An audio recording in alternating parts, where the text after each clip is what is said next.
So very good evening to all of you. How many of you are attempting for this paper for the first time? Acha. Rest, all of you have given your attempt. Okay, fine. Good. So those who have given the attempt, how do you find culture? No. With respect to UPSC papers, when you sat for the exam, how did you feel? Because I'm assuming that you must have all covered your basic NCRTs, but still, you get certain kinds of shock. Okay. So you're saying questions are either easy or very tough. Yes, true. Or kuch? Any other experience? Very factual. History is factual. It is about facts. You can't, have analytical questions, but yes, you can have, elimination options in those questions. But don't expect any kind of analysis or, the way you get implication type of questions in economics or S&T, not those. But yes, you can have logical elimination. But that is also based on fact. Huh? Yes. Yeah. Now, because this is your first class and those who will be attempting this paper for the first time, specifically with respect to culture, I would first like to give you certain kind of insights, how you now need to prepare, right? I know many of you must not have even, started your preparation. You must not have gained the courage to complete the syllabus. There will be many students over here who must have done the syllabus ones, but still they don't have that confidence to attempt the question, whether it's test series questions or UPSC questions. So basically I want to cater to all kinds of students present here. That's why it is better that if you are interactive to whatever problems you have, they will be sorted out in the class itself. Otherwise, you will again in that zone where you don't know where to go in culture, right? You have specifically joined this course to resolve those, queries of yours, right? So please be interactive in the class about the problems you face. We will try our level best to solve those things, right? So basically, apart from what is given in the magazine, the class designs of culture will focus on 3 areas which are specifically aligned to UPSC, because that's what we are going to do over here. We are not reading for leisure, we are reading for a purpose, right? So there are certain layers in UPSC with respect to culture which I would like to enlighten you all with. First of all, this analysis of previous year papers is very important, which you all should know, of different subjects, right? I'm including ancient medieval culture, modern Indian history analysis of the last 3 years. Why? Because in your content of PT365 magazine, there will be topics from different aspects of history, whether it's modern, ancient, medieval, or culture. So why to restrict only to culture in the analysis? So if you are seeing the trend, let's take up the modern Indian history questions. In the last 3 years, as you can see, the trend of asking modern Indian history is on declining line, right? So whose weightage is being given most? Ancient, medieval, and culture. But having said that, that does not mean that this will continue. You never know, again, you'll get 9 to 10 questions in this year's prelims, right? But because modern Indian history is more doable, you are able to understand it a little bit better because of different kinds of association you have with your past, specifically freedom struggle, which you don't have with culture as such. So this section is doable. So whether it's 4 questions or 9 questions or 7 questions, it does not affect you to that level when the number of questions get increased in ancient, medieval, and culture, right? Another layer is, which someone rightly pointed out, the questions are very factual and hard. This is seen across all the 3 subjects of history, right? But again, having said that, that does not mean that you need to rush to or pick any difficult source. You will still stick to your basic sources. ऐसा नहीं है that you will read Sumit Sarkar cover to cover or any optional book for that matter. You will stick to your basic, but your practice material or content material will come from, for all the 3 sections, your test series. Not only Vision IS, any practice test papers you pick, because this section is becoming very dicey. So I will be only giving you practical solutions to cover more diverse areas in history, right? So you need to practice different kinds of questions in different sections of history to have that confidence. Make your explanations or discussion videos or whatever handouts you've been given or you will be getting as your source to read and revise. Okay. Second thing, as I said, because of this declining trend, it seems that ancient medieval culture is highlighted, and that's true also. Again, for these things, you can't actually, prepare it like modern Indian history, but again, stick to basic, right? Now, coming to the second layer. So, as you can see, the number of questions is also decreasing, but the number of questions in AMC is increasing. The second layer to this analysis is how the questions come. Overall, if you ask me personally, in UPSC, in the whole, different scheme of subject it has. So basically, the type of questions which UPSC ask, one is obviously the static, okay? Or if you talk about subjects like environment, economics, polity, conceptual. So static questions are dealt in your class material, in your standard textbook. So if you've done your static or revised your basic concepts, then conceptual questions can be handled. Second layer is current affairs. Now, what is happening in all the subjects?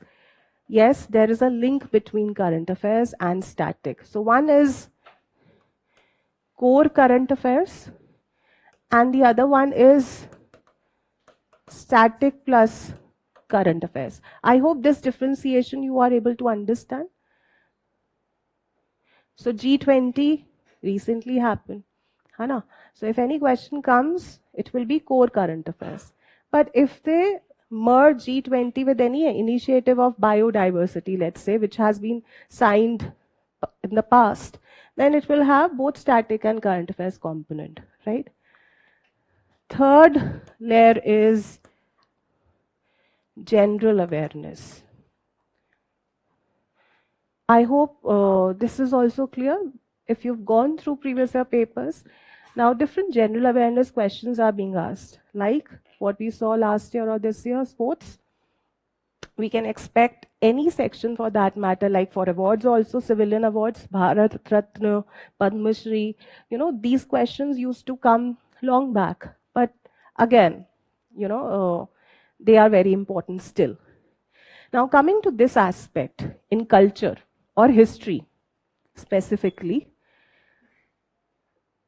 I will be showing you questions also to make sense of what I am saying.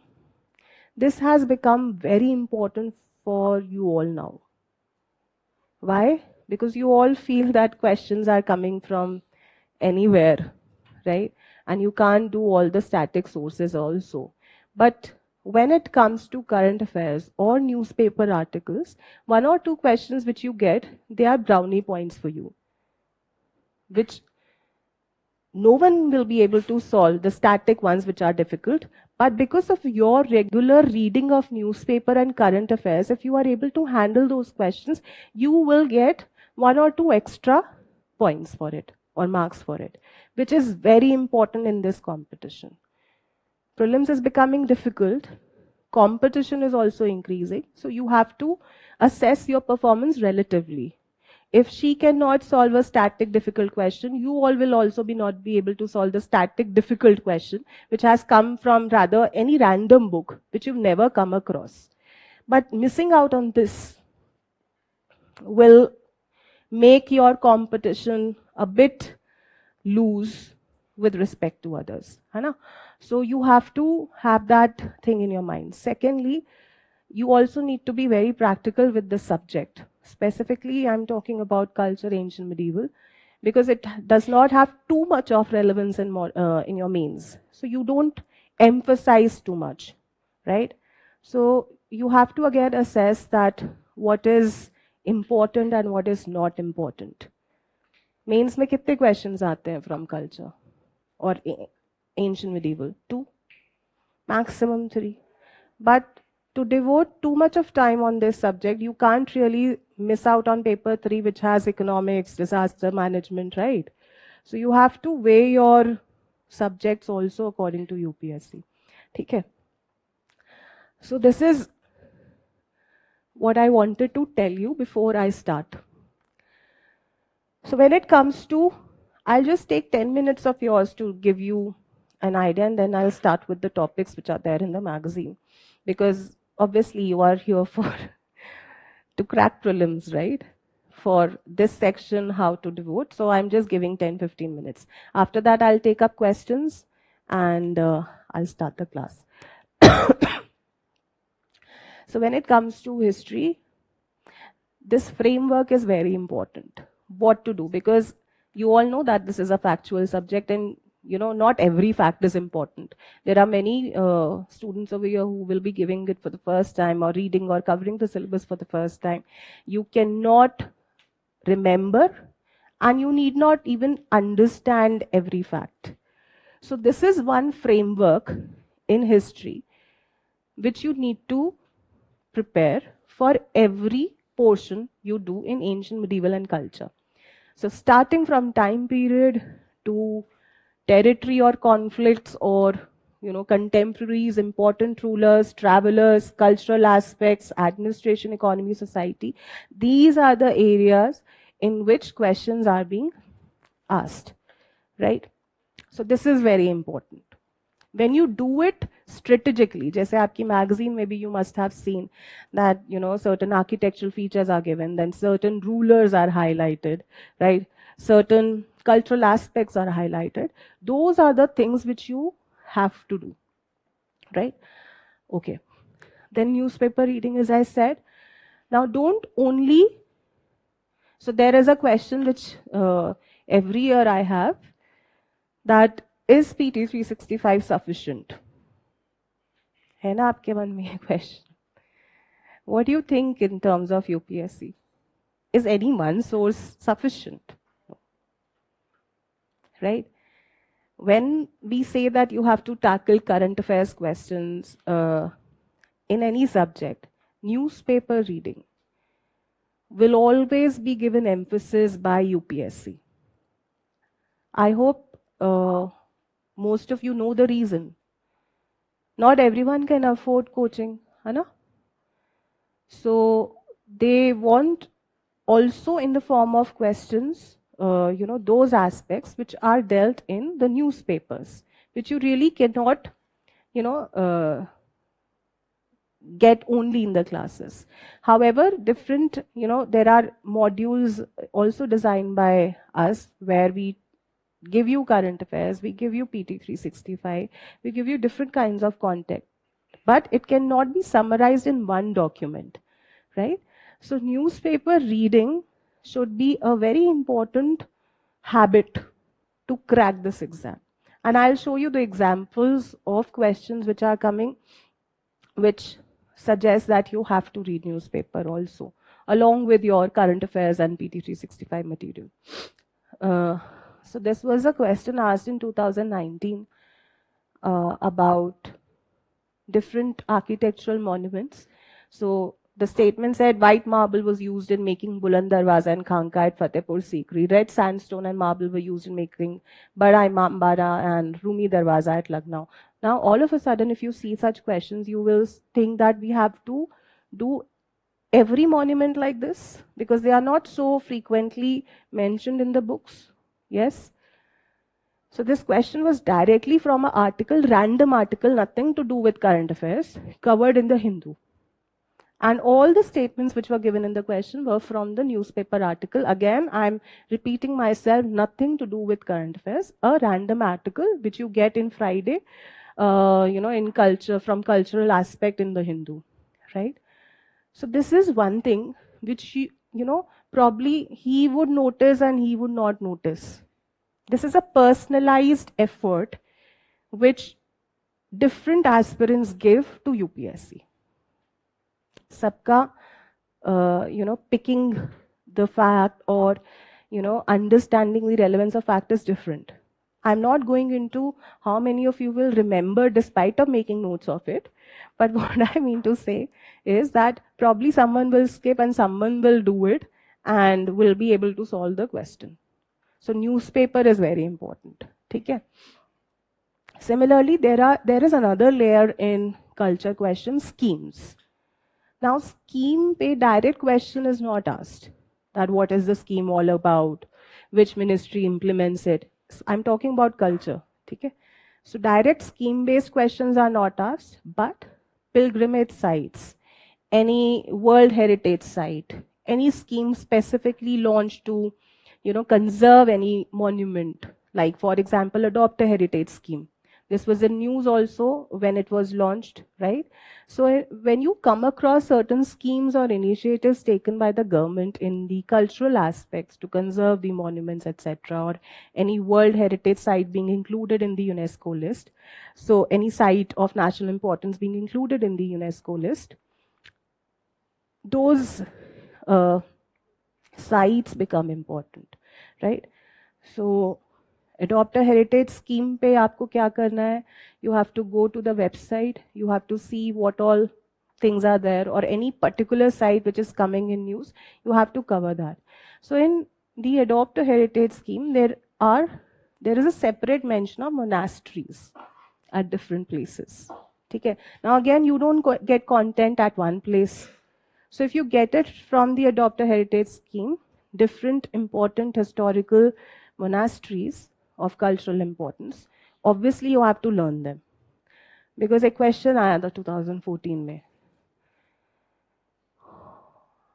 Tabo Monastery, even Lotsawa Lakang.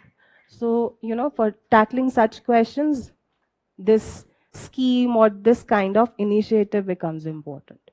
ठीक है? Don't get intimidated. मुझे ऐसा लग रहा है आप डर तो नहीं रहे हो ना? Okay. Because you don't have to get scared. It's very simple. If you know the sources and things, it's fine. Okay. Then you get questions direct from your book. These are also very good questions which you cannot lose. You have to solve them and you have to get it correct.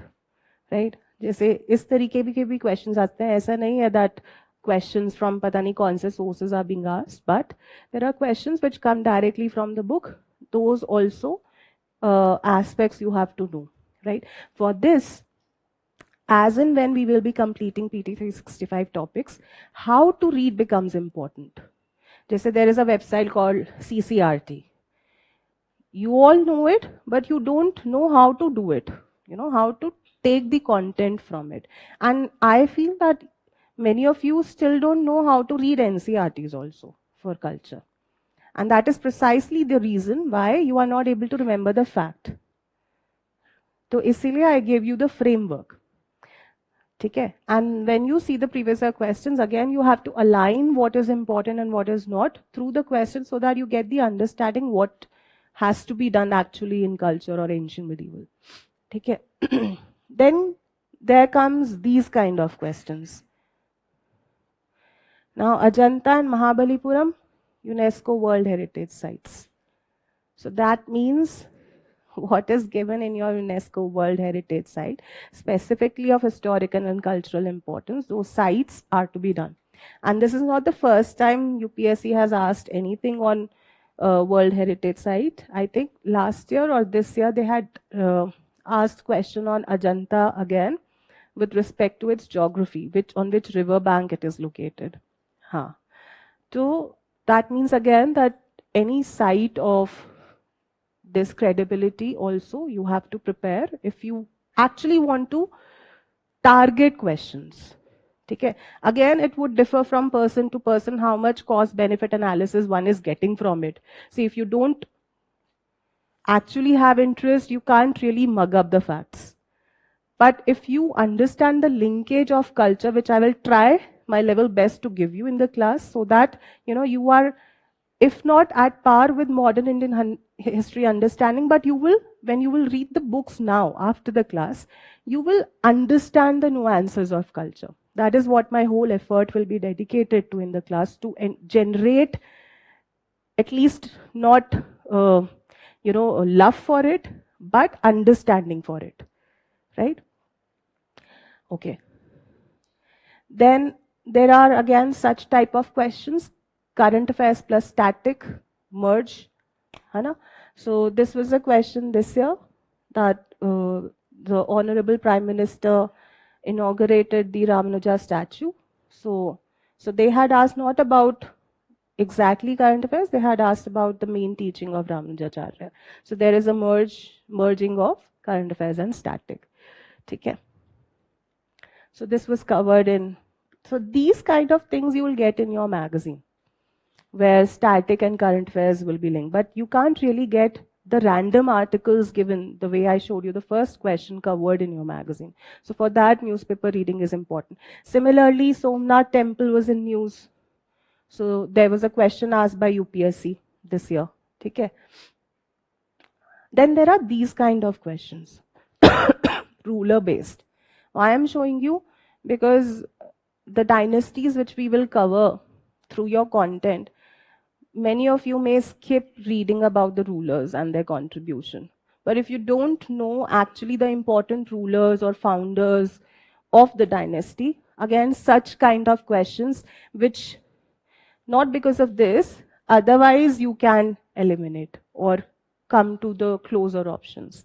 Okay, so there are ruler-based questions, there are current affairs questions, there are static questions, both from the textbooks as well as current affairs. So you all have to mix everything, right? So what do we understand from this? Don't run after any new guidebook. You all understand what is guidebook? Which is only designed for UPSC. Any new book which you get, which is beautifully designed and compiled, it might, entice you to do that book. But first you cover your static, then you can, refer to that book. Link static with the current affairs, prepare important dynasties from ancient to medieval times, and practice more tests, as I said. Okay. There is another question, very favorite question I get almost every alternate day in the mail. Sources. Okay. Now, again, there are many permutation and combination involved in the sources. So if any student over here or seeing the class online has just started reading culture, he can't do it all, right? So again, one has to prioritize. So if you ask the priority order, NCRTs and PT365. Along with the tests. Tests I'm not including in every source. Tests so you have to do along with the explanation.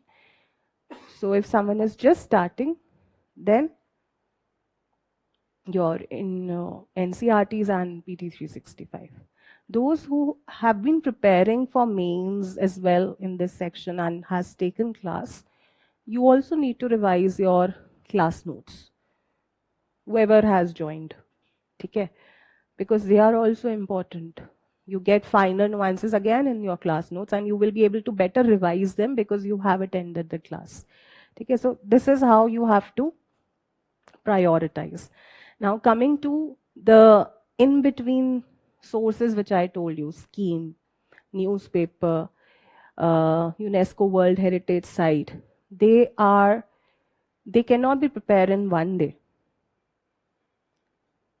Whatever time you have, dedicate 15 minutes every day to World Heritage Site, covering one World Heritage Site or covering one scheme. Just don't pressurize yourself to remember everything. Just Keep on looking at that. But if you prepare, all good notes of every possible site and, every possible scheme, you will not be able to tackle and revise the kind of questions. And it will add to your burden also.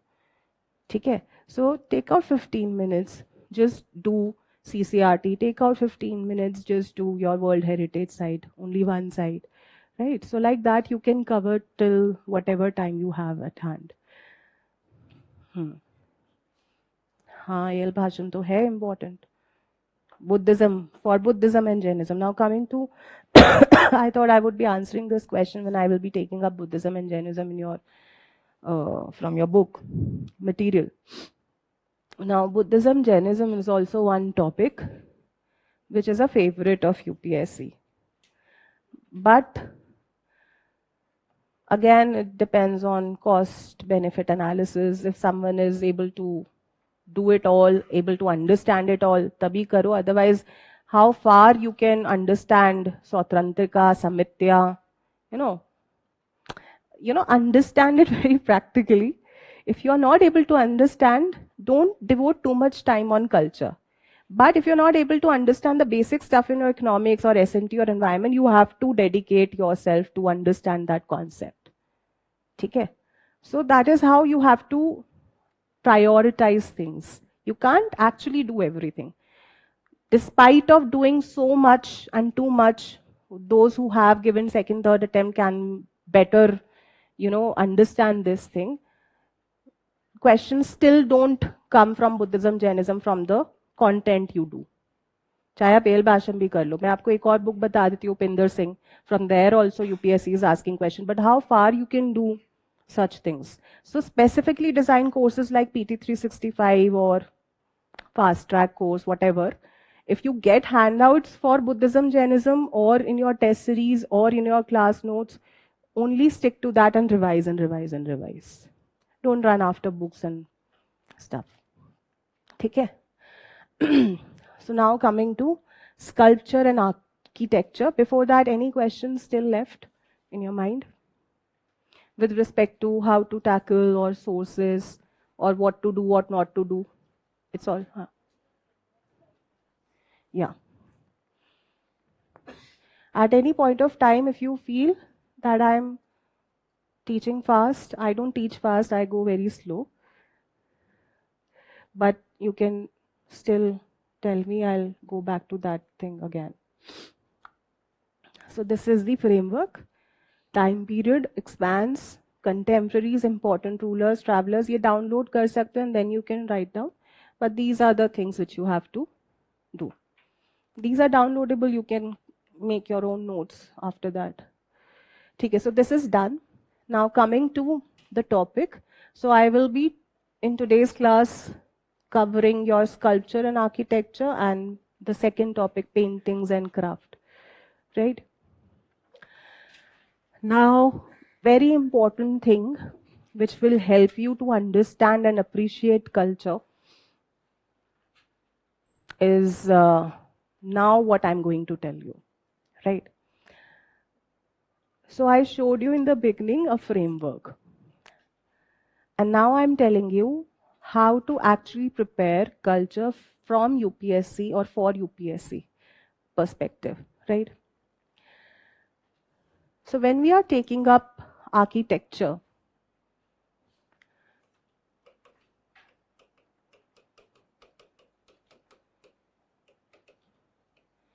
so in history, there are three subjects which are there in UPSC: ancient, medieval, four: ancient, medieval, culture, and modern. So if you first very slightly understand how the architecture has developed from ancient to modern times, it will resolve maximum of your problems. Then you just have to connect the dots and add on the facts. But if you don't understand the evolution of architecture at all, you will not be able to appreciate the facts which are there in the book. And that's very important, right? We can understand easily modern, but as I said, we can't actually understand culture or ancient or medieval because the books have not been written solely from UPSC point of view. Again, the books which are there, they are just to provide you facts, but not an understanding. So when we say architecture and sculpture or art forms, we'll take phase one by one. Why I'm telling you? Because again, as I said, if I'm doing architecture, it's done from my end. You just need to add on facts in updation classes, and I will not give you this framework all over again. So please have your highest concentration levels over here. So when we say ancient, so our ancient history is divided into different phases. Stone Age, uske baad Indus Valley, then Vedic Age, then Mauryas, then Guptas, right? Post-Guptas. So that chronology should be in your mind. So when we say ancient Indian history and how the architecture developed, I hope everyone knows that from Mesolithic times, we've been seeing caves, right?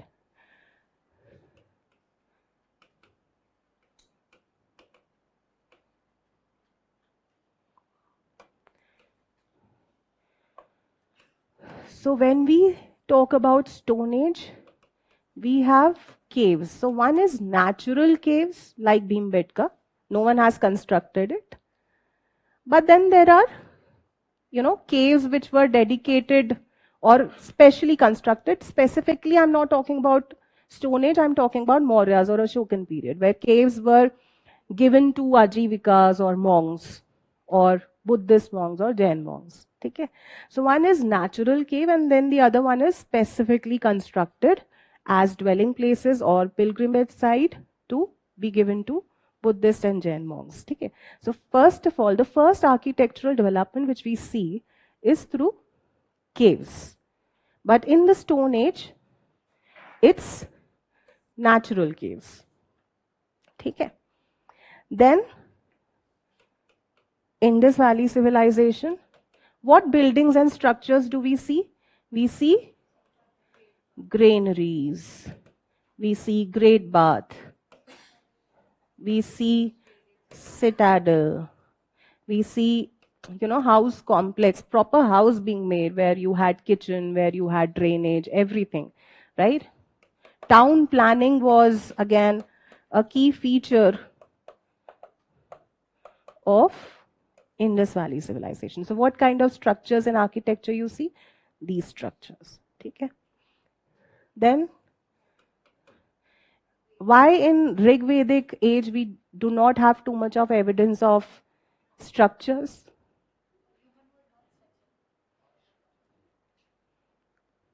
Any reason? Huh?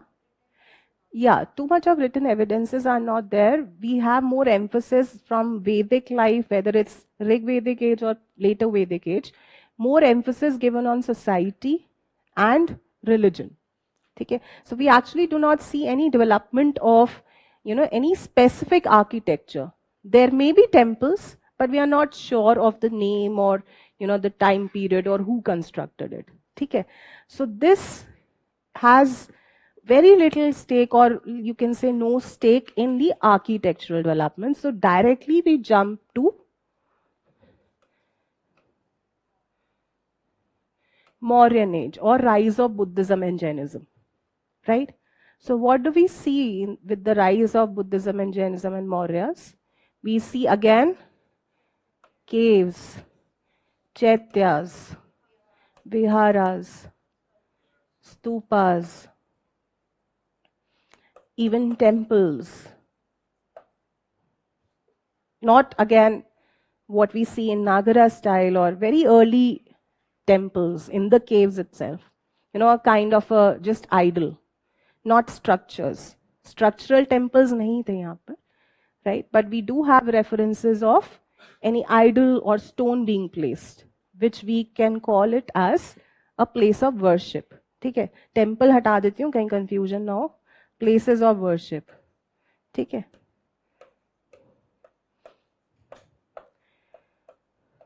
Specifically, if you talk about Mauryan architecture and art, we have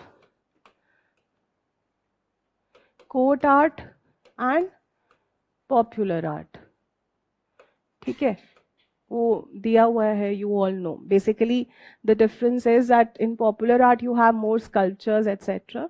In court art you have more monolithic pillars. You know, pillars are very important, architectural development during modern times. Even rock edicts, ठीक है. Then उसके बाद हम आते हैं to a very important phase in architectural history of India, and that is Guptas. From there, we started to have structural temples. You understand what is structural temple or क्या होते हैं? एक होते हैं रॉक कट टेम्पल्स और एक होते हैं structural temples. Yes. So material is assembled, not only stones are taken, but there are different cementing agents used to construct a temple. You know, a dedicated effort is given to make temples, right? So that started from the times of Guptas. And in the south, Pallavas. ठीक है, ये हटा दूं. I'm talking about ancient time. Now I'm giving you reference of Guptas. ठीक है.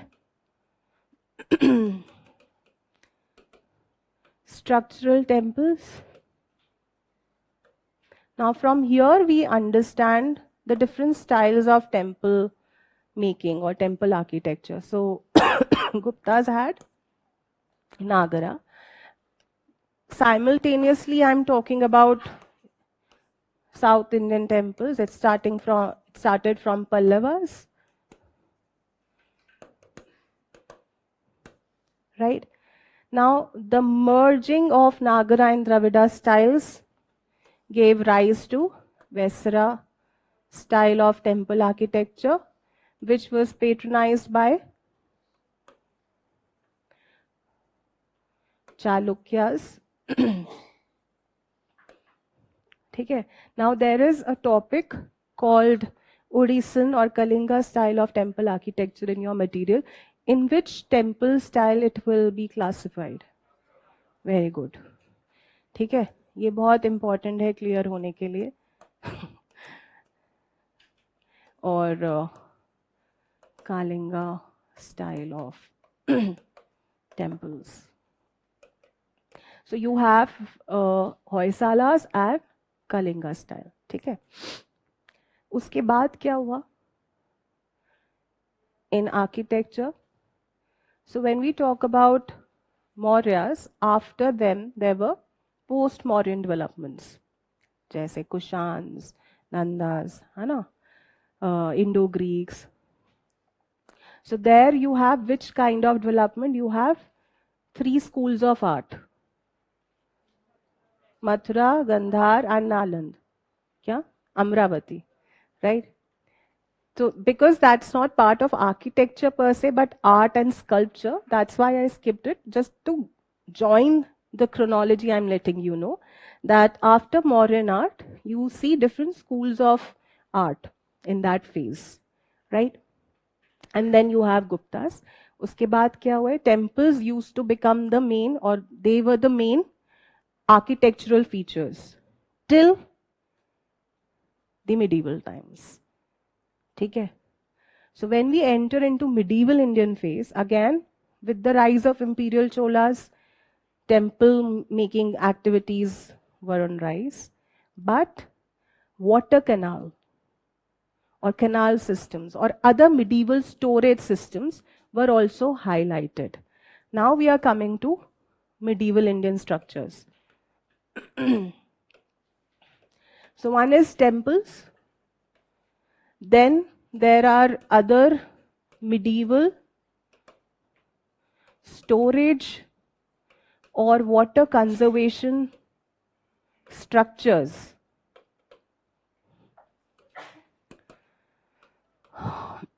Like stepwells, bowlies,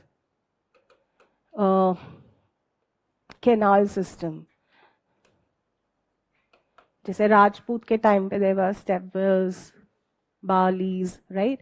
When you talk about canals, you have them in your Kakatiya dynasty, right? So such structures also were seen, right? What other form did you see? Are. Sorry. So the other structures were in the form of, can anyone remember? नहीं, वो किसी एक Indo-Islamic architecture. So within Indo-Islamic architecture, you have imperial architecture, Delhi Sultanate, ठीक है? You have Mughal architecture, you have provincial architecture, you have, वो तो सब इसमें आ जाएगा, और Deccan.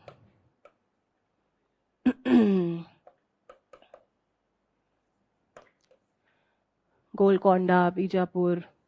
Provincial architecture like regional schools like Mandu, etc. Mughal, Delhi, Lahore, Agra.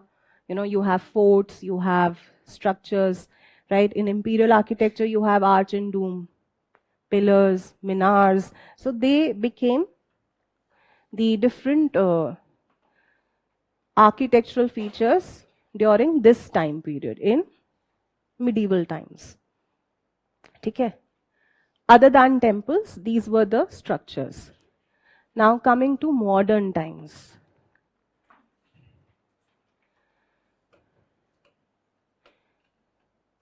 Just try to understand. So when Europeans came to India, what were the structures they first made, and you are supposed to learn them? Ports, forts, universities, colleges, schools. Now the modern, you see the rise of modern day structures, banks, railways. ठीक है, ऐसा तो है नहीं कि मतलब if we are doing architecture, we need to understand it holistically, right?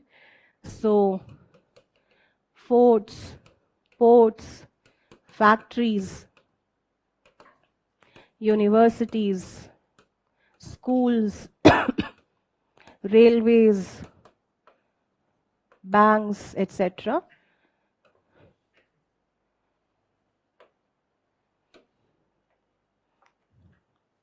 Until today, what are we seeing? The continuation of ancient, medieval, and European or British structures. ठीक है, बस इतना ही था ये. This was it, which you were supposed to know. Now what you have to do, you have to just connect the dots. So when we will be doing Odisha style of temple architecture, you only have to stick to the framework given, right? Just temple, what school of temple is it? Nagara style. Which ruler or dynasty patronized it, right? What are the unique features of that temple or architectural style, right? Any sculpture or any form of art, any religious festival celebrated over there, right? So these are the things which you need to remember. So when you know this framework like the way we did, it helps you to relate to many things. Otherwise, aap bhul bhulaiya mein, you're just in your bubble where you don't know where to go. Or फिर एकदम से when you are giving the exam, that bubble burst to some different zone, right? So it's very simple if you understand it, and it becomes very complicated and factual if you don't have a basic understanding on it. ठीक है? हाँ.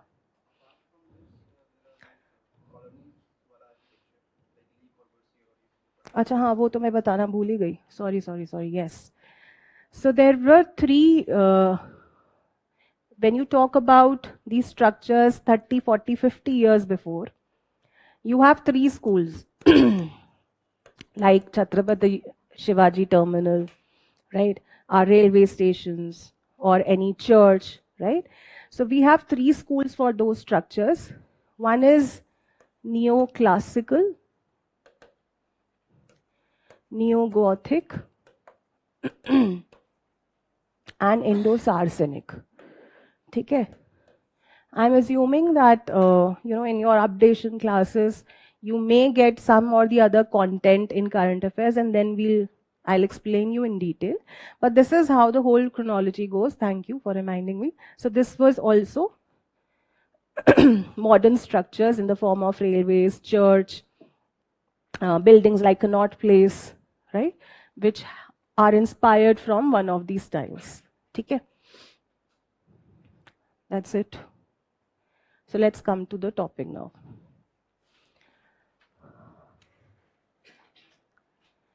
Ready? So I'm very quickly revising you the Nagara and Dravida style, right? So what are the unique features of Nagara style and how do you differentiate with Dravida style? Usually, see, when I say differences, I know most of you know all the differences. But when you relate to the temple, which you all must have visited, specifically when the exam is near, you do visit temples. Okay? So you all know that when you go to the north or North Indian temples, you have many stairs, or they are very, they are located at the hill or height where you have to climb the stairs, right? Mostly North Indian temples are like that, and their structure, even if they are in the plain area, they have stairs or steps, which you do not see in South Indian temple. So you have to visualize and understand. When you visualize it, you will understand it. Second difference is gateways. So in North Indian temples, when you visit, you don't have elaborate gates. You just enter. You don't even know from where does it start. The boundary is not detailed or there, right? So you don't have gate, you don't have boundary, which you have in South Indian temples or Dravida style temple. So like this, when you visualize it, again, learning the differences or doing culture becomes easy. Okay. Third, yes, that is only terminology. Both have towers. In North Indian temples, it's called Shikhar. And in South Indian temple, the tallest tower or the towers are called Viman, right? Then the water tank or storage structures. You have more storage and water tanks in South Indian temples, whereas you must have gone to local temples also. एक बस tap होता है, right? You just wash your hands and go. So it's not elaborate, whereas in the South you have it. So these are the basic differences. And then when you have to write or say to the interview board, you just can mention examples of North Indian and South Indian temples. आपका answer complete हो जाएगा, है ना? बस इतना ही करना होता है. Now coming to, so this we have done. Now coming to Odisha temple architecture. Now the same way. Now you all know that Odisha temple architecture is a school of architecture classified under Nagara style. So basic, even if you don't know the answer or if you don't know the statements, you have to base your knowledge from Nagara style of architecture. Okay? There are similarities in it. Jaise tower. So the tower here is called dual. Khakra dual, Pidha dual, Rekha dual, right? So this is a terminology used specifically in Kalinga style of temples or temple architecture, where like Nagara, the way it's Shikhar, here it is dual. Okay? And then this temple architecture has three different, types of temples in one complex. One is Rekha dual, then Pida dual, and then Khakra dual. Okay? So Rekha dual is the tower or a complex which houses the main deity or sanctum sanctorum, right? In Khakra dual also, there can be a sanctum sanctorum. In Pida dual also, very rarely, very occasionally, there are references of sanctum sanctorum. Now, why I'm telling you this? Even in your content, you have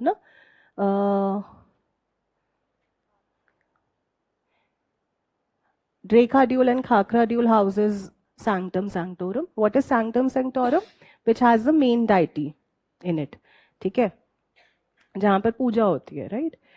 But Pida dual also has it. तो अगर statement आए, now I will be very specific to prelims.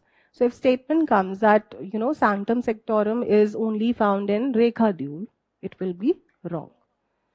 Right? That's why I'm just giving you for the fact that when it is there in your magazine, it says that it's there in Rekha and Pida, Khakra dual. It also is there, but very rarely in Pida dual also. Okay? So dual you have understood. Now why this is in news? Because recently the Odisha government is, you know, doing certain kind of changes or bringing ordinance in Lingaraj temple, and then there are beautification or conservation efforts being done again by Odisha government in, you know, Jagannath temple. Jagannath Puri is one of the Jyotirling. Okay? So this you have understood, dual. Oh, sorry, Char Dham. Sorry. Yes. It's a Char Dham.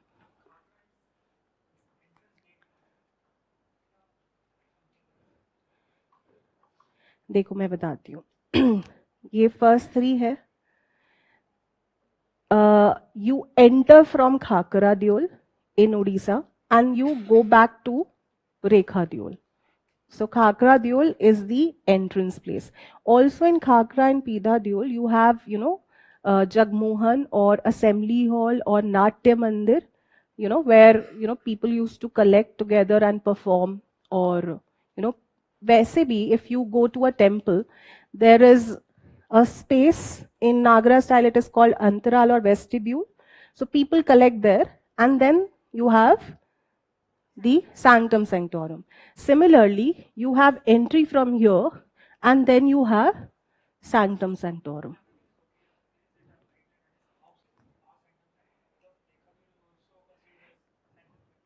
Rekha dual is the main sanctum sanctorum. In few temples, you can also find sanctum sanctorum in Khakra dual.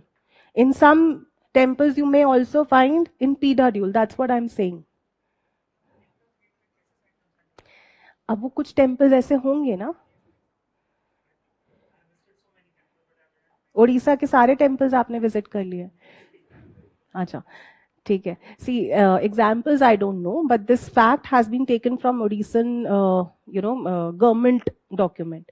मैं उस document से आपको examples दे दूंगी. Right now if you ask me, I don't have examples.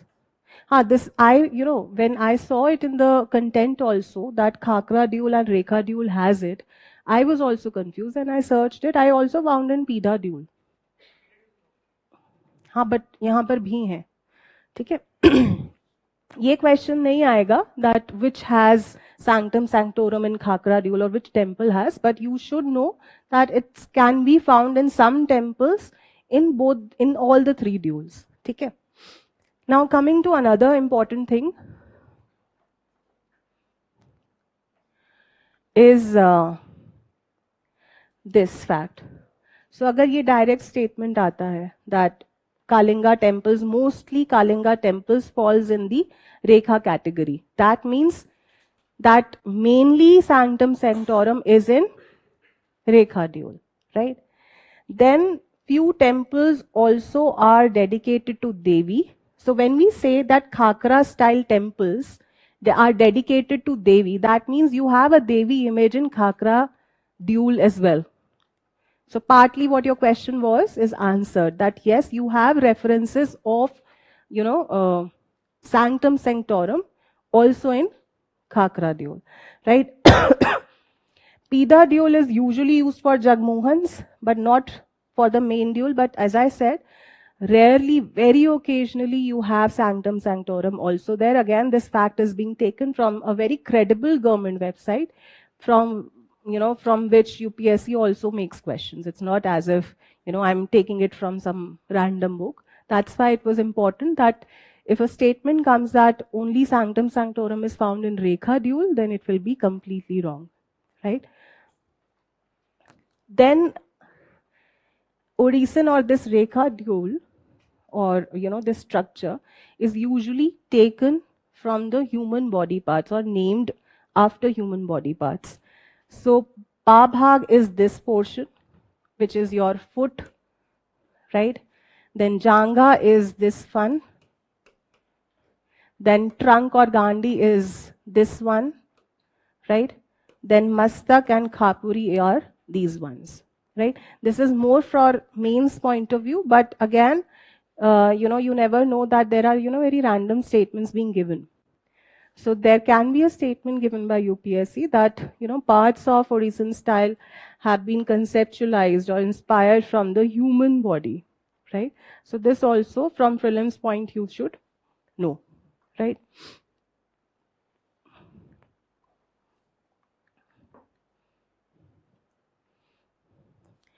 Now coming to the facts pertaining to this time period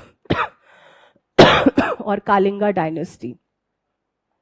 So this region has which all rivers or lying between which all rivers, again, is a very important fact which you cannot mix. So it is lying on the banks of Godavari and Mahanadi. Mahanadi ke saath they can confuse you. Again, if someone knows about geography, it will be easier for them to relate. But if someone does not know, they need to know the correct fact, Mahanadi and Godavari, right? At different time periods, the Kalinga region was ruled by different dynasties. So in the early Kalinga history, it was Bhaumakars, then Somvanshi, then Eastern Gangas and Gajpatis. Now again, this fact is important because usually you are only aware about, and to an extent Eastern Gangas also, but Bhaumakars you are not familiar that they pertain to Kalinga region. So that's why this is also important. However, since Bhaumakar dynasty were the earliest or the ancient ones, their temple construction activity was not prominently known or recognized in terms of architecture, right? It was Somvanshi dynasty with which Lingaraj temple, which is very famous, is associated, right? So certain facts like this, Lingaraj temple was constructed during the times of, they will confuse you with Eastern Gangas or Gajapatis, right? So you should know that they were constructed by Somvanshi rulers. This time period, or again, idea about this time period is also equally important, right? Jagannath temple, Eastern Ganga, right? Konark Sun temple, World Heritage Site, Eastern Ganga, right? So again, when you are revising it, any temple which is in news. So for example, in this document, which temple was in news? Lingaraj and Jagannath. So you should very clearly know which dynasty to which they were associated. Okay? So these are the things which you should be noting down, that this is what I have to memorize from the material, right? This is just an infographic for the same. The same thing has been given in the table. Whatever suits anyone, they can learn according to that, right? Now coming to specific temples, because Lingaraj temple was in news, so you should know certain facts, very important facts related to it. One is dynasty. Again, if you remember the framework, time period, dynasty, important ruler associated. So we are doing temple on which precisely riverbank it is lying on, right? Any range, any mountain peak, again, in the vicinity of that temple becomes important, right? So 11th century, Somvanshi rulers, right? But later on, there were certain additions done by Ganga dynasty also, right? This you can skip, those unique features, but one unique feature which you cannot skip in Lingaraj temple is Swambhu, or self-originated Shivling. That means no one has placed Shivling over there. It has self-originated, right? Near this temple, there is Bindusar Lake, a festival which is prominently celebrated in the complex of temple is Shivratri. However, this is usually celebrated in every temple, so again, you can skip this, right? Another very important fact is that this is not open to non-Hindus.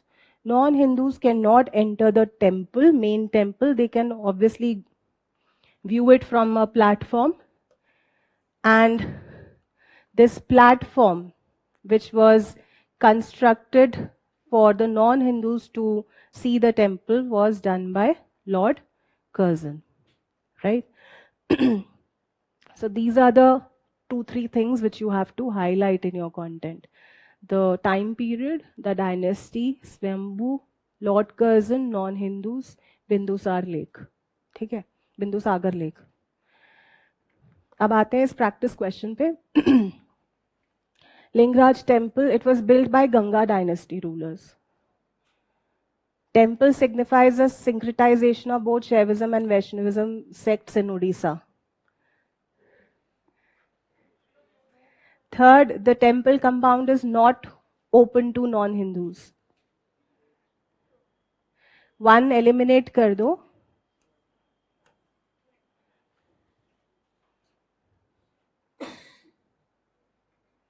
This fact I did not emphasize specifically, right? So what message I want to give you is, in UPSC also you may not be knowing every fact to a question, right? But there are certain basic facts which you should know. This and the third one, and you have to see the options given, right? If you are able to eliminate by one basic fact also, you need not worry too much about second and even third for that matter. Okay? So don't expect and take this burden that I now know everything. You may be given questions which may have statement which you've never heard about, right? So this fact you have got to know. Okay? Now coming to Jagannath temple at Puri. Lord Jagannath is a form of Lord Krishna. Okay? So that means it has Vaishnavite or Krishna Bhakti associated with it. Okay? Now this temple is believed by historians to be constructed on the site in the 12th century by King Anant Varman Chodganga in, who was also the first king of Eastern Ganga dynasty. Then that means this king's name is very important because he was the first king of Eastern Gangas, right? Then secondly, this temple is called as Yamanik Tirth because it is believed again that the power of Yam is present in Lord Jagannath Puri temple, right? It is also known as White Pagoda, which is called as Black Pagoda, Sun Temple, Konark. So Jagannath Puri temple is called White Pagoda, right? Then you have Sun Pillar. It's not a sun temple. Don't get confused with that. It has a sun pillar or Arun Stamp. ठीक है, कई बारी क्या होता है, when you are reading in the flow, you mistakenly interpret it as that it is also a sun temple. It is not a sun temple. Then Chariot Festival or Jagannath Rath Yatra is very famous, and almost every year there are huge administration called upon to look after the arrangements, and yet there are certain things which go here and there. So this Rath Yatra is also very important. That's why this temple is, you will see every year in news. Okay? That's it. And then there are There is Konark Sun Temple, which is a UNESCO World Heritage Site. There are other famous temples. Raja Rani Temple, Udaygiri and Khandgiri caves are also very important. When there is a question on caves, UPSC very popularly use this Udaygiri or Khandgiri caves as one of the options. Mukteshwar Temple, again an important thing, right? Now coming to Sun Temple. Now, which is the UNESCO World Heritage Site? Sun Temple. Konark Sun Temple is the World Heritage Site. Black Pagoda, built by King Narasimha of Eastern Ganga dynasty. Again, वो statement replace कर देंगे, just to confuse you with Jagannath Temple, that this was built by the first ruler of Eastern Ganga dynasty. Yes, it's built during the times of Eastern Ganga, but not the first ruler. Okay? So you again have to keep certain facts in your mind. You in culture or history where there is involvement of too much of facts, you have to do the reverse engineering. You will look for facts which can be asked, and not the other way around where you're reading from first to the last in a flow. Okay? Then it's a UNESCO World Heritage Site. Then Chandrabhaga or Chandrabhag, which is a beach nearby, has received blue flag certification. I think in environment you must have done. There are beaches in India which have received blue flag certification, right? Konark Dance Temple, Dance Festival, Chandrabhag Festival. Now again, they can give you in pair festivals. Chandrabhag Festival can be given. So you have to remember that Chandrabhag you have read in Odisha. Okay? Again, you will not do emphasize too much on festivals of every state. But yes, if any festival is associated with a UNESCO World Heritage Site and a temple known as Konark Sun Temple, that festival becomes important. Okay? Again, the same temple architectural style will be involved over here, Rekha Dyul, Pidha Dyul, Khakra Dyul. Okay? Then the unique features of this temple are the wheels, are the seasons and months, the decorated walls and pillars. Then I think now you don't have 10 rupee note, or do you have it? New note. I don't know, but I feel even if it has, it is still continuing. You have in 10 rupee note the wheels of the temple. I told you, there can be general awareness questions you might expect. So one general awareness fact is this. है ना? ठीक है फिर. है ना Konark? So, these are general awareness facts that you never know that UPSC might ask you this. Stones used, chloride, laterite, condylite. That's it. Okay? Raja Rani Temple, the same way you will do it. I have done 3 most important temples. The content is given. You can just read it from the slide. Okay? Or do I read it? Okay, fine. Because you have got one question asked by UPSC. This question: which of the following are famous for sun temples? Right? So that means you need to know the important sun temples of India. For that, you have this map, and a better map is given in the same slide later. Okay? But just to give you an information, when UPSC asked this question was again doable by eliminating the third option. Right? If you see the options given, one only is the right answer. But nowadays, UPSC is not giving you scope to eliminate too much. Right?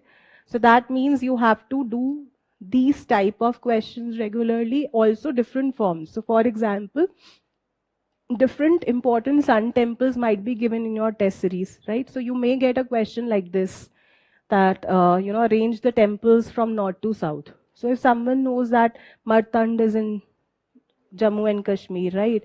Konark is in Orissa, Surya Narayan Swami is at Andhra Pradesh, right? So then only you will be able to place them. But then different types of questions through test series, practicing question makes you more well versed with different kinds of content in this specific section.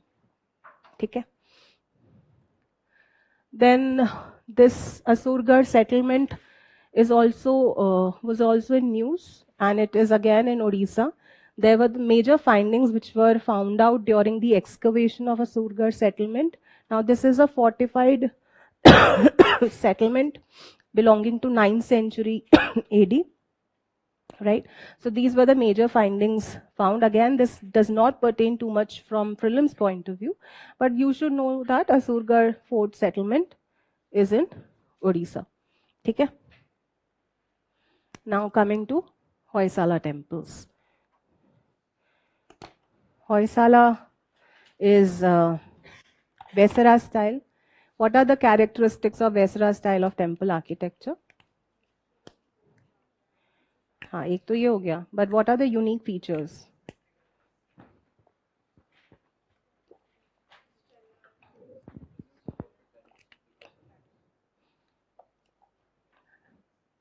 There is also a keyword approach in UPSC which you have to adopt, whether it's prelims or mains.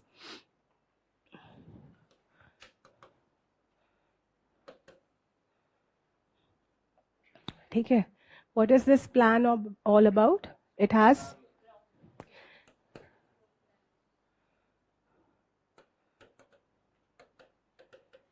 that means the base on which the temple is standing, it has this kind of a structure and not only rectangular or square or circular.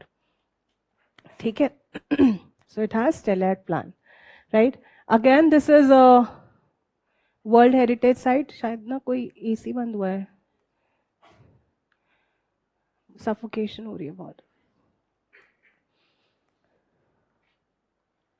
So it is also a World Heritage Site. Which other temple did we do was a World Heritage Site? Sun Konark Temple, right? That's why again this is very important.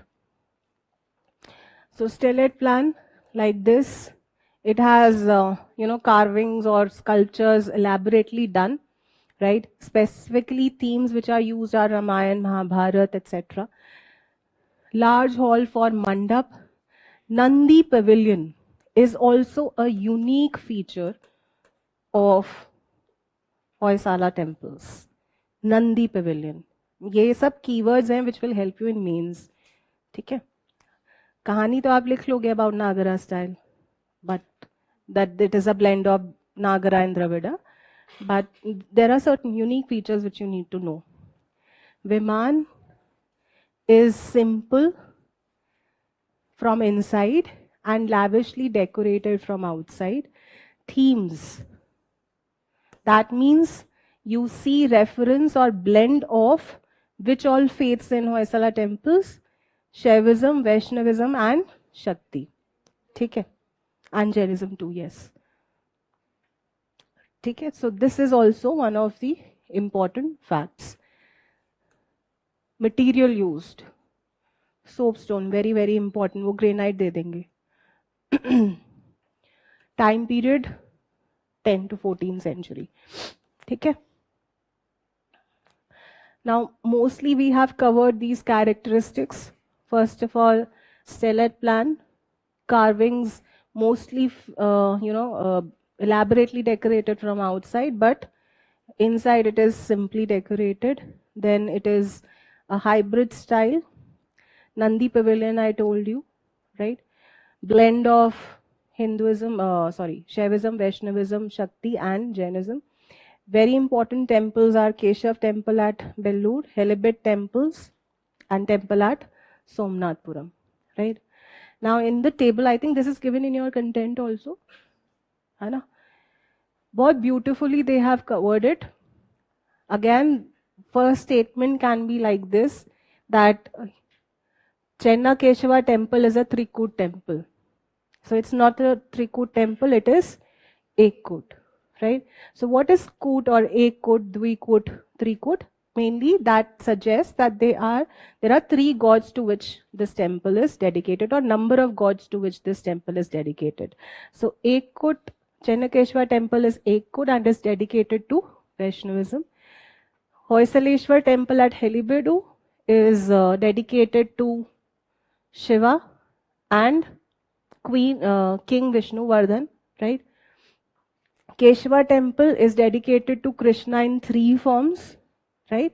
So again, a statement can be given. I am again highlighting this point where this nuance or understanding of UPSC comes. एक होता है, you will just read this line. ठीक है? एक होता है that you will register in your mind that Hoysala temples were dedicated to king also. Right? Whatever very general statement given that kings or there were no temples in Hoysala time period dedicated to kings. They were only dedicated to religious gods or faith. फिर आप क्या करोगे? फिर someone will get confused and someone who has the experience will say ऐसा होगा नहीं.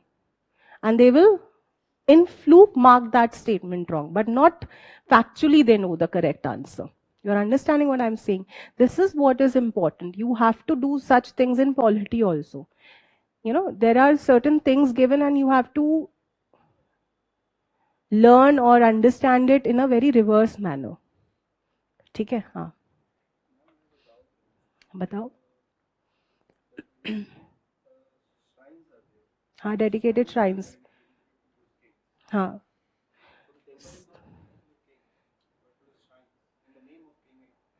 वो statement चाहे जो भी लिखा हो, I can rephrase the statement, but what I mean is that the shrines or that temple, so you see, here also you cannot say na, that it is only dedicated to Shiva. A shrine is also dedicated to Shiva.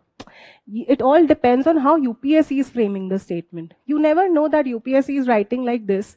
Will you be so nitpicking in it? Can you say that temple is not dedicated to king at all? You can't say. Can you say it?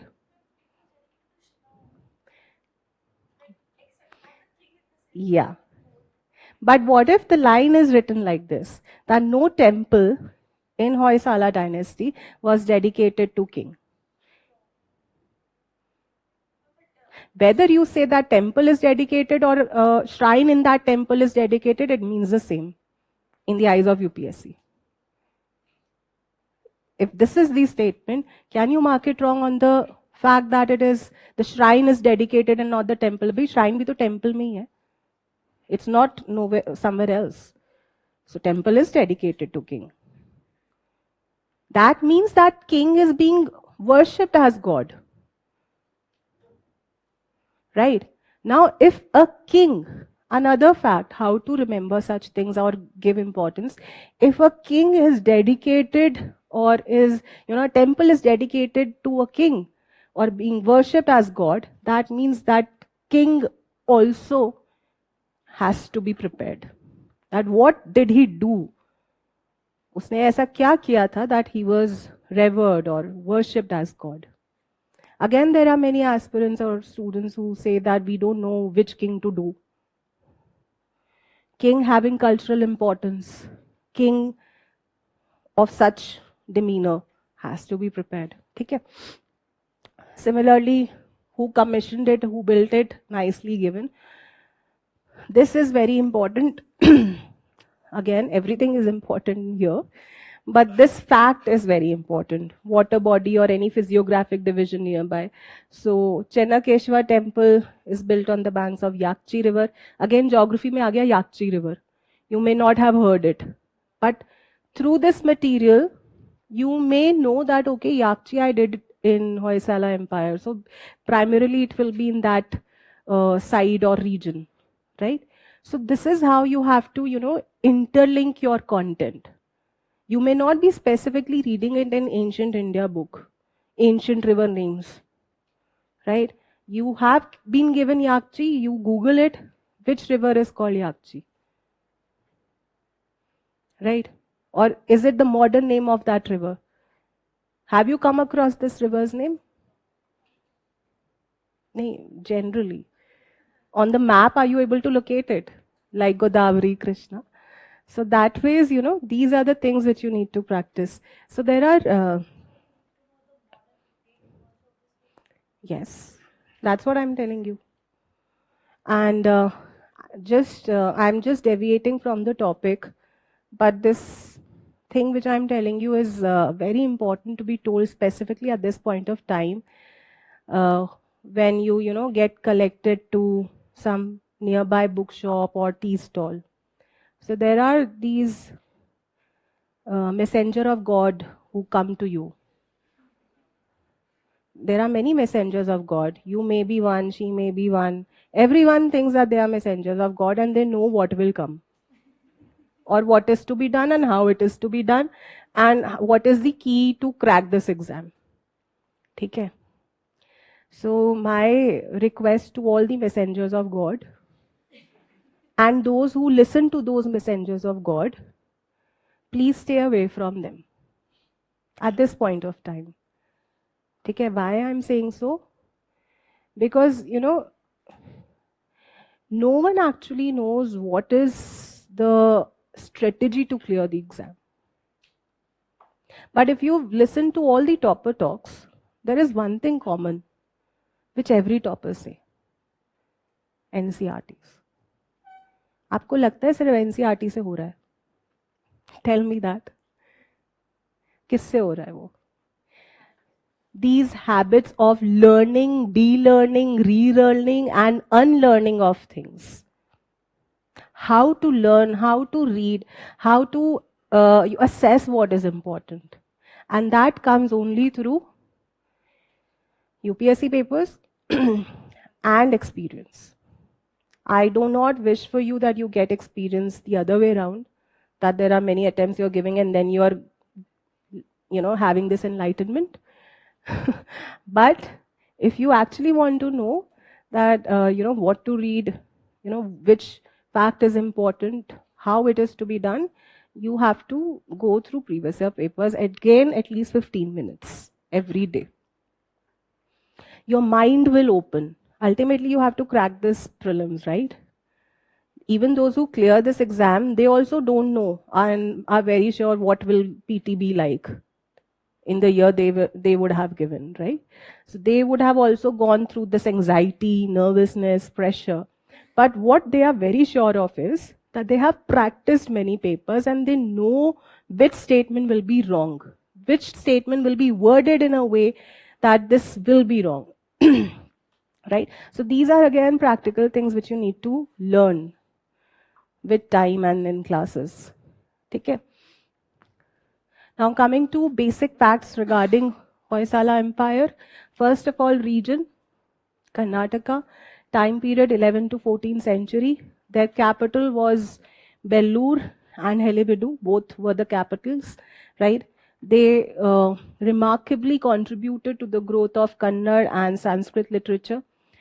They patronized Buddhism, Jainism, and Hinduism, right? Now again, this is an infographic which is given in your magazine. I'm not going to repeat it, but what I want to tell you is Vishnuvardhan. Vishnuvardhan, that temple was dedicated to Vishnuvardhan, right? Vishnuvardhan Raya, he followed Jainism. So facts related to Vishnuvardhan are very, very important if you're doing Hoysala Empire, right? Apart from this, so who supplanted the dynasty? This dynasty came, they were feudatories of which dynasty, which was the preceding dynasty, all is what you will understand from ancient Indian history, right? So what I have done is, apart from what is given as infographic, there are certain ancient Indian history notes which I have compiled for you, right? From the slides, I will tell you what is very important and what you have to read, on your own. I'll let you know, right? Just say, for example, the earliest king or the founder is Nripakam. वो दे देंगे Vishnuvardhan.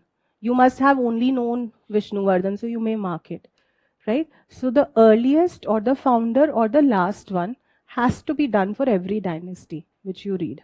Okay? Second thing, as I told you, there were feudatories of which dynasty, वो दे देंगे Vijayanagar, वो दे देंगे कुछ भी like, right? So you should know that they were feudatories of Western Ganga dynasty. मतलब, so there is one Eastern Ganga, and then there is, कौन है ये?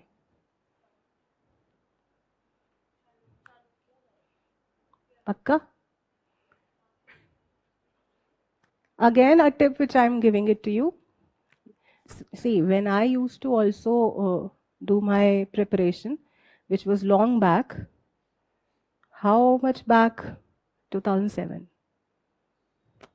Okay.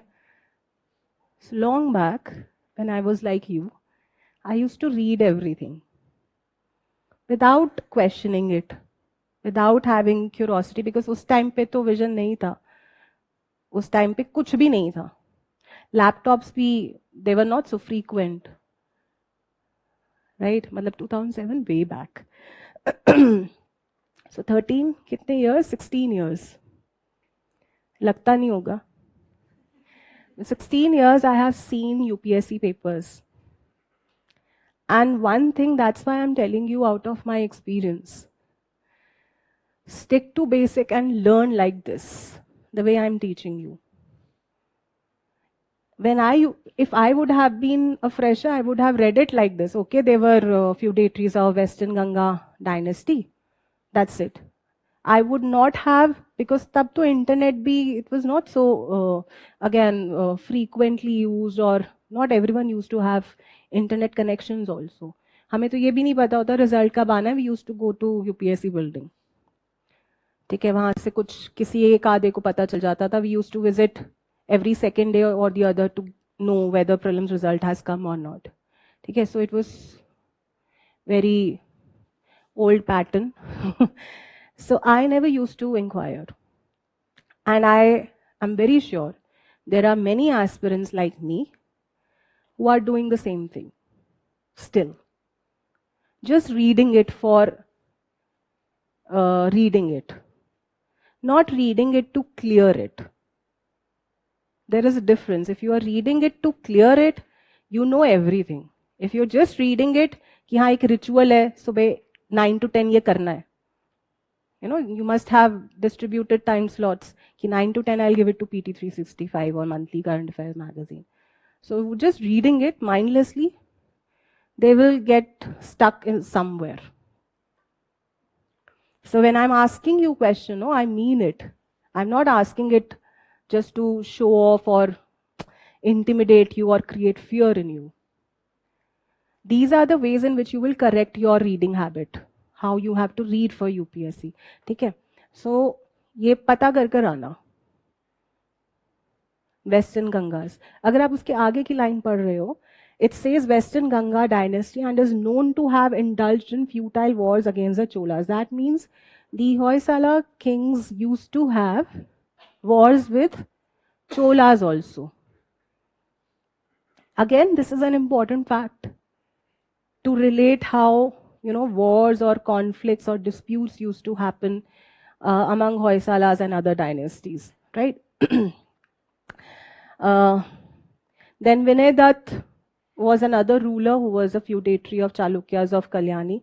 Vishnuvardhan, I told you, he's the most important ruler you have to know, because he's also associated, or during his reign, Sri Ramanujacharya also spreaded the message of Sri Vaishnavism in Karnataka region, right?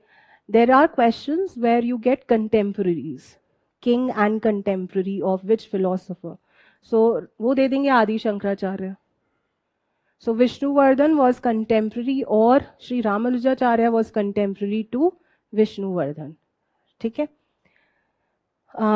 He was also known as Bitti Dev, and this title or name was adopted by him only after converting from Jainism to Sri Vaishnavism. So he converted to Sri Vaishnavism under the influence of Sri Ramanujacharya.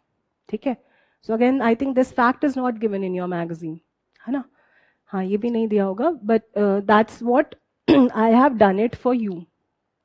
You may not get this in your ancient Indian book also, NCERT. So these facts are important. अब मैं इसमें से बता देती हूँ what you have to do. ठीक है, founder, तो you have to know. This you have to know. Even Narasimha 1 is given as one of the options by UPSC in in few questions I have seen over the years. That's why I'm telling you. Okay. So in this page, you have to know this. And yes, Veer Balal I was one of the earliest kings, and Veer Balal III was the last king of Hoysala Empire. यहाँ पर confuse मत होना 1 और 3 में, right? I told you Veer Balal III, last ruler. This name is also given. So Veer Balal II again has contributions in both political domain as well as cultural domain, right? Narsimha III is also frequently used. So these are the names which you can do from the slide. Okay. Shall we move ahead? Now coming to Chola era idols. Done. Hoysalas are done, and Kalinga architecture is done.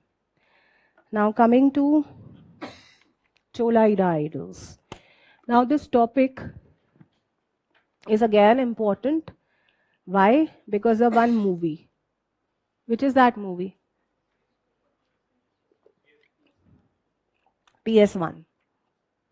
There were certain controversies also regarding that movie, that what was the fate of Raja Raja 1. Okay. To which Chola king that movie was dedicated to? It was Raja Raja 1 only? Yeah, I'm just asking. I may fumble, na? I may give you wrong name.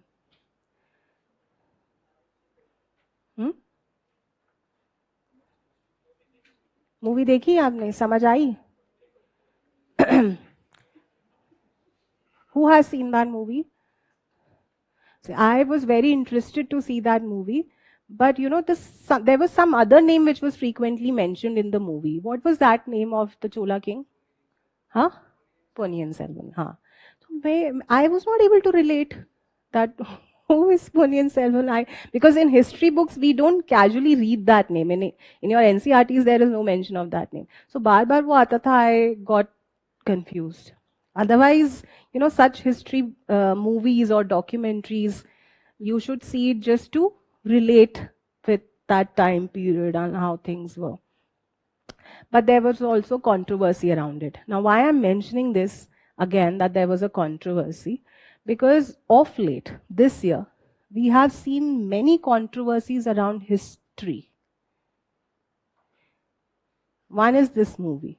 So, iska matlab, this era is important. There is another controversy around coins.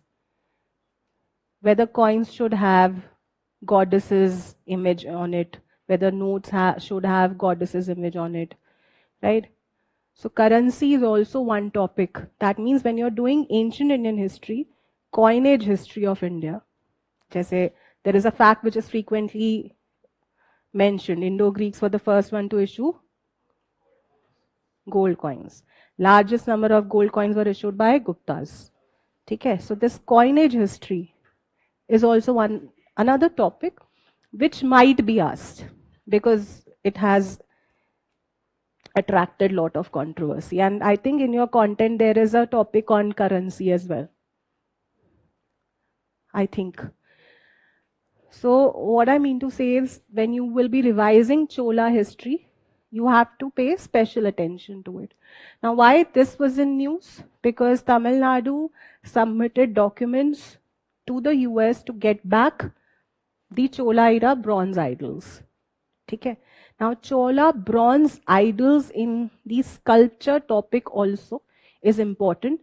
So in this, what you have to do is, first, this Nataraj sculpture. Which mudra?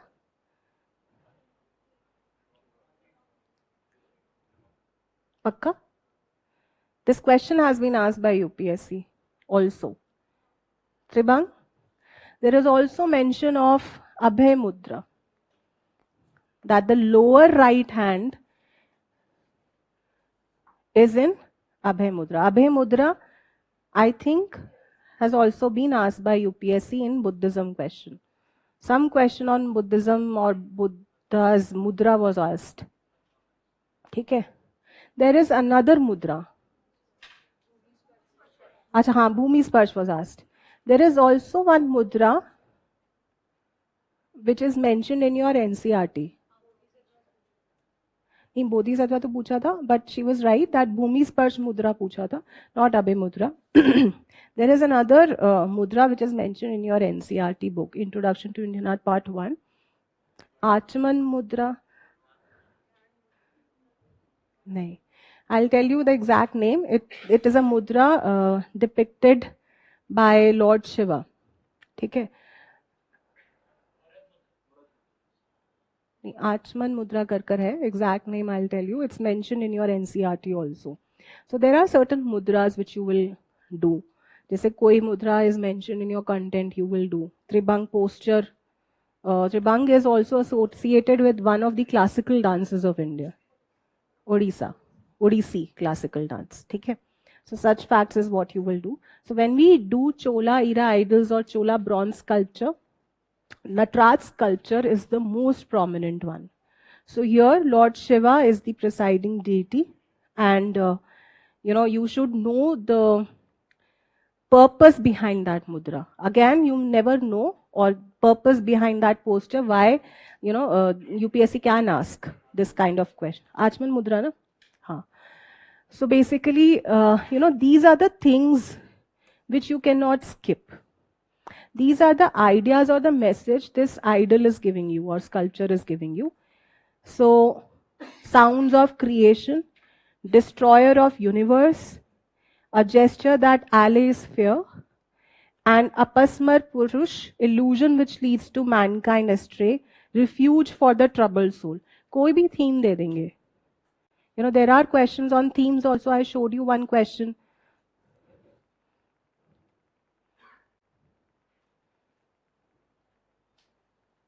UPSC ka, where they had asked a theme.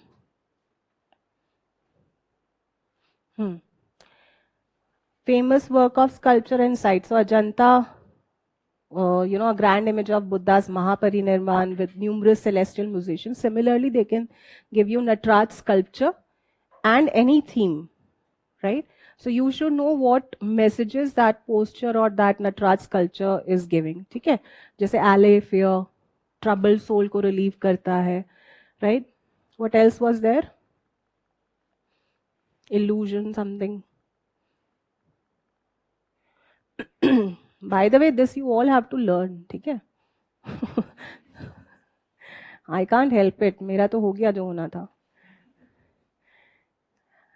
Yes, this is also important. Sound of creation, destroyer of universe, fear. Baki, you will be able to handle it. I know.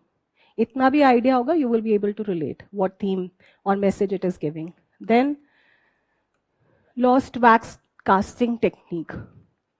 What is lost wax casting technique? This. So, एक procedure होता है where a clay statue or structure is made. Then a wax layer is put on it. Then these instruments of metals are, inserted. Then it is laid down inverted on a furnace. It's baked. When that clay or wax is, baked, you just take out that metal which is inserted in it and you get this thing. So this is lost wax technique. It is also known as Sire Perdu. Now these Chola era idols were made of panch loha. Right? That means these idols were traditionally made out of alloy of gold, silver, copper, zinc and iron. Okay? Sometimes tin or lead were also used. So this panch loha is also very important, what all metals were there. इसीलिए I am specifically talking about panch loha कि you should know what all metals does it include, right? Now next thing is this Antiquities and Art Treasures Act 1972. I feel you may not be able to associate this question with culture. It may look like that a governance question has been asked, but this act is also important and you should know certain things or certain important facts regarding it, right? Now, why this act is associated with this? Because through this act, the central government or the state government could restrict the sale of ancient antiques or bring the ancient antiques, right?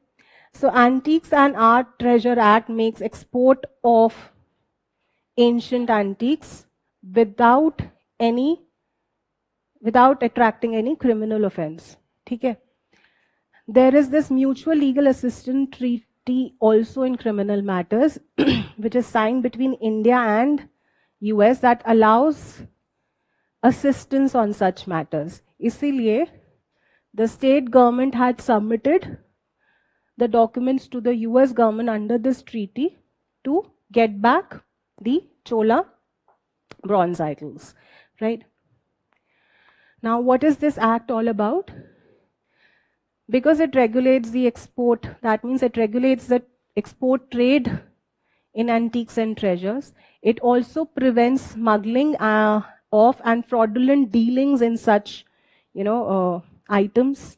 It also provides for compulsory acquisition of antiques and art treasures for preservation in public places. That means the government or the law and order machinery can compulsorily take from you also if you possess something for preservation in public places, right? Next thing is, how do you define antiquity or antiques? This can be a question in prelims. What all items are classified as antiquity or antiques? Coins, sculpture, painting, epigraph, work of art, any article, object or thing detached or coming out of building or cave, right? Any article or object illustrative of science, art, craft, religion, literature, politics of bygone ages. Historical interest की कोई चीज मिली हो. Any object which is declared by central government. यहाँ पर आएगा trap. Any object declared by Archaeological Survey of India as antique will be classified under the definition of antiquity. Wrong. Central government. वो दे देंगे Ministry of Culture. Wrong. Although Ministry of Culture will be in it, but if the act is specifically mentioned about central government, it will be central government. वो दे देंगे state government. No. ठीक है? So any object or thing declared by central government, वो बोल देंगे president by notification or governor of the state by notification, can be considered as antiquity which has been in existence for not less than 100 years. वो कर देंगे not less than 1000 years. In your Ancient Monument Act also, you have reference period of 100 years.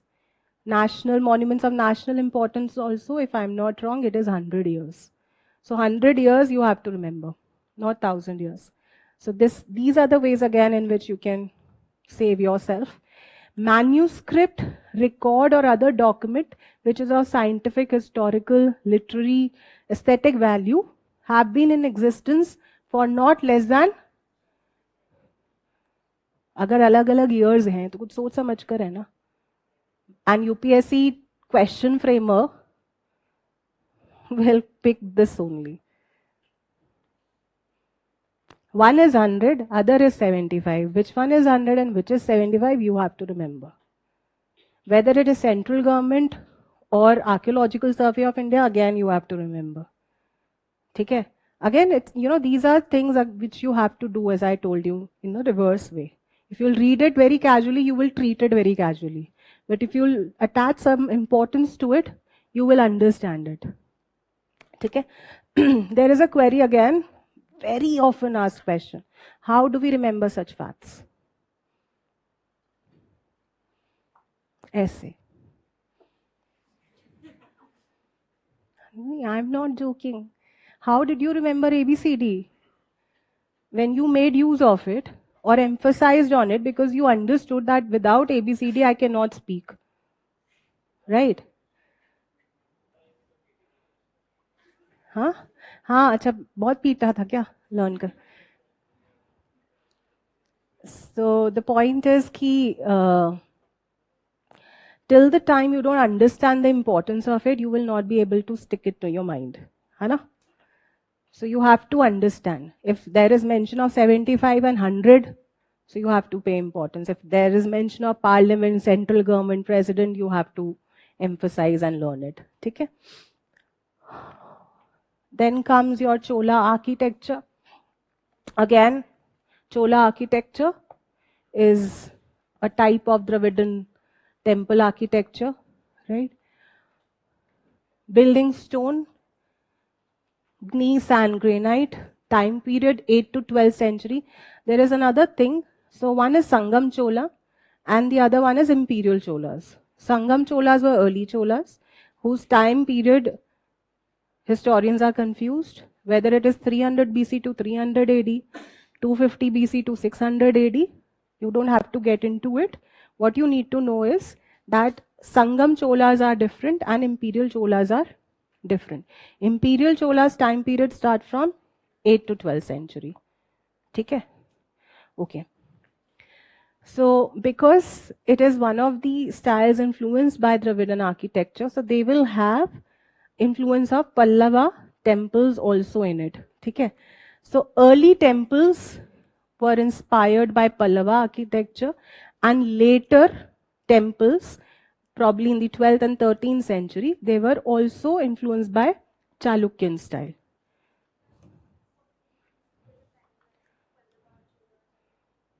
Pallava started from 7th.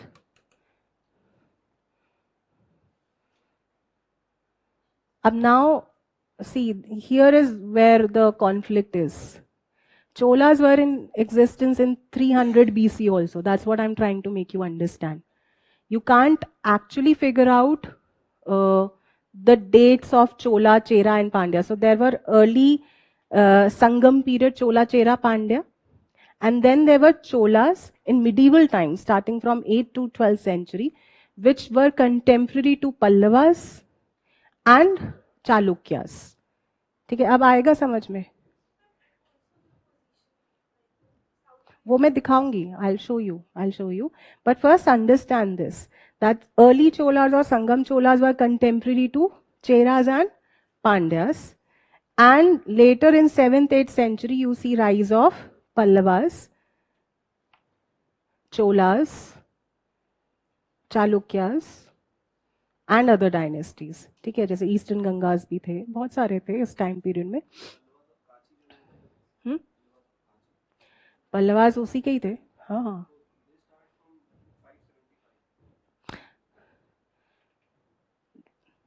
Are you sure? तो यही मतलब वो होंगे, वो early Pallavas होंगे at the time of rise of और टाइम पीरियड ऑफ पांड्यास. इसीलिए मैं बोल रही हूँ कि इसकी जो डेट लाइन है ना, you can't actually tell. What I am telling you about the 7th century are Pallavas which started to make temples or they started to build temples. So when Dravidian style of temple architecture got impetus, it got impetus from the Pallavas of 7th century AD. ठीक है, हो सकते हैं वो होंगे 5th 6th century में भी, but 7th century are the most established Pallavas which started to make temples. ठीक है. Unique features you all know, Dravidian style temple architecture के होंगे. Another thing which you want to or which you ought to know is different temples of Cholas.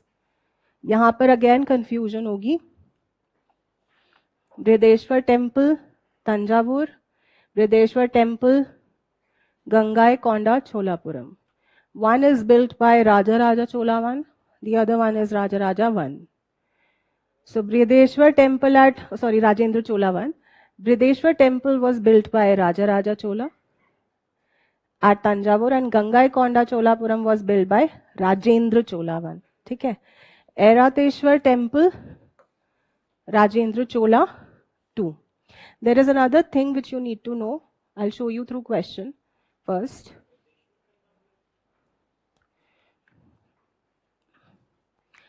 So great living Chola temples are part of UNESCO's World Heritage Site. Okay. So this question is asking you, great living Chola temples comprises of which of the following temples? Shore temple belongs to which dynasty? Pallavas. ठीक है, एक तो ये तरीका होता है. If UPSC is making this question difficult, they will give you a temple which belongs to Cholas. The other temple which is in the Great Living Chola complex, which is inscribed in the UNESCO World Heritage List, is Brihdeshwar Temple at Tanjavur. So there are 3 temples which are part of Great Living Chola temples. You can expect a question, and that is why these 3 temples also become very important. Okay? Brihdeshwar Temple at Tanjavur, Brihdeshwar Temple at Gangaikonda Cholapuram, and Eravateshwar Temple at Darasuram. Right? So this was another thing which you want or you ought to know. Now, second thing is what is given in your magazine. Time period of imperial Cholas is being given. ठीक है, 8th to 12th century. That is why I cleared it. कहीं आप ऐसा ना समझो कि Cholas rose in 8th century only. ठीक है. Now the prominent rulers of imperial Cholas. Parantak I, Raja Chola, Rajendra Chola I. He is also known as Gangaikonda Cholapuram. Kulutong I is also important because, again, as I told you, there are many options which I have seen where UPSC has given even Parantak I and Kulutong I as one of the options. ठीक है, ये आप कर लेना. What I want to emphasize again is the extra content, how you have to revise from your slides.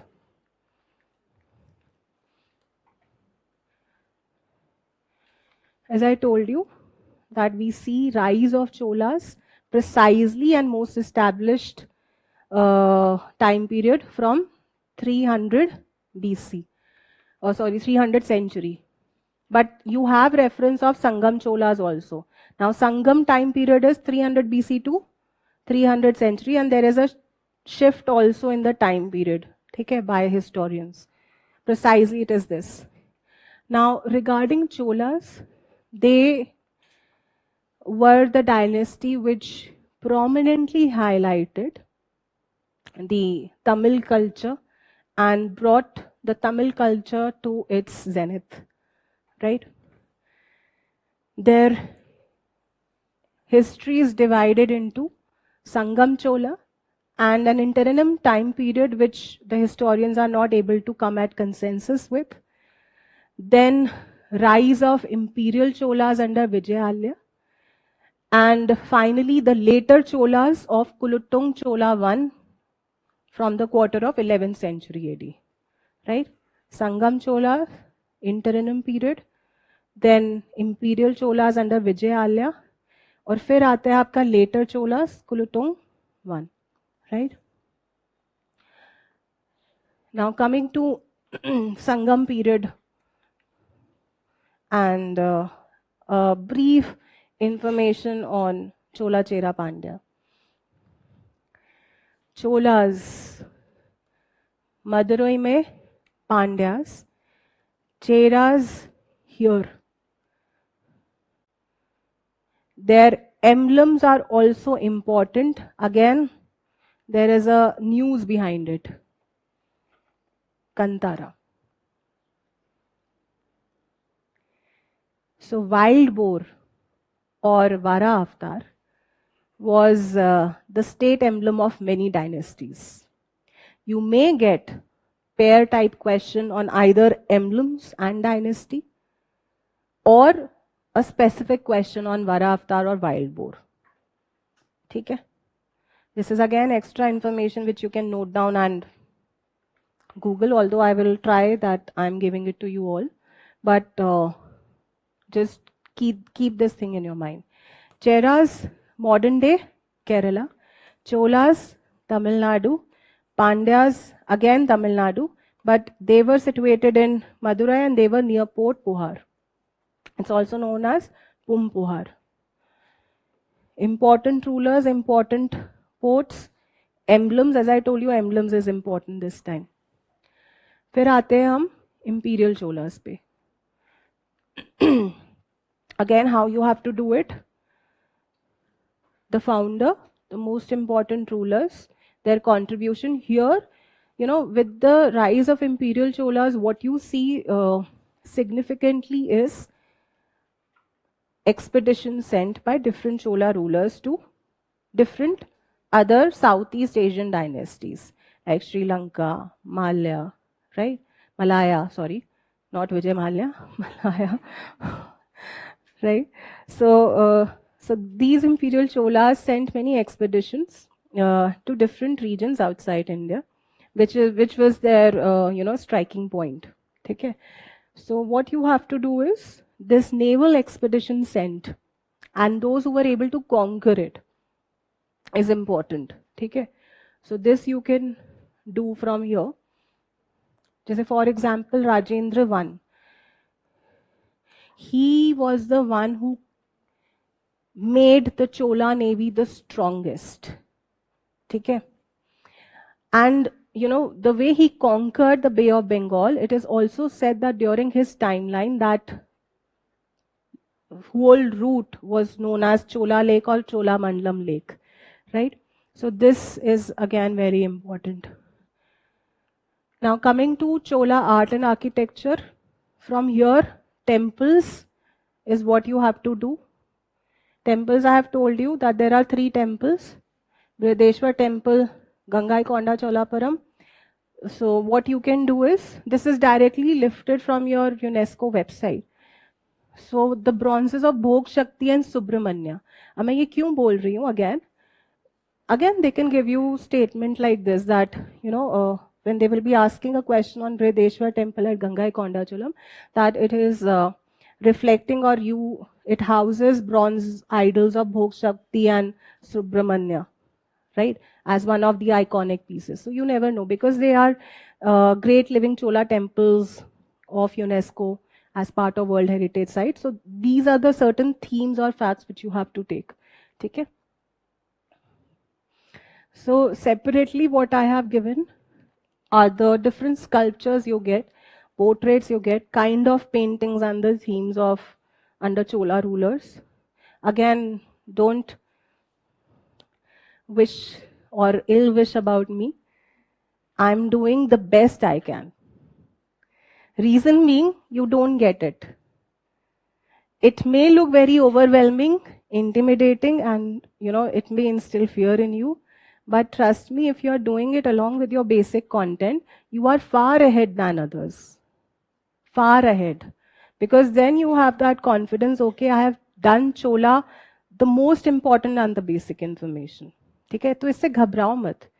Because I'm seeing lot of faces, यार इतना पढ़ना पड़ेगा, इतना learn करना पड़ेगा. I could make it from your faces. But see, the way you have attended today's class, I am assuming that you may not have understood this much culture before. At least the framework, that what you have to do. Right? Rest, so I'm telling you that it's factual, you have to know it. But at least there are certain linkages which you need to draw. So dance, music, drama is also very important. Chola paintings are basically an example of mural paintings, right? What are mural paintings? Mural paintings are those paintings which are drawn on the walls, right? So they have themes like Shiva, right? There are other prominent themes which you just need to know very briefly. It's not as if you need to know everything. The prominent themes, okay? Natraj, emphasis on jewelry, demons, right? Next topic, मुझे लगता नहीं है वो craft and हो जाएगा, ये करते हैं and then we'll call it off, because the first class is usually very overwhelming, है ना.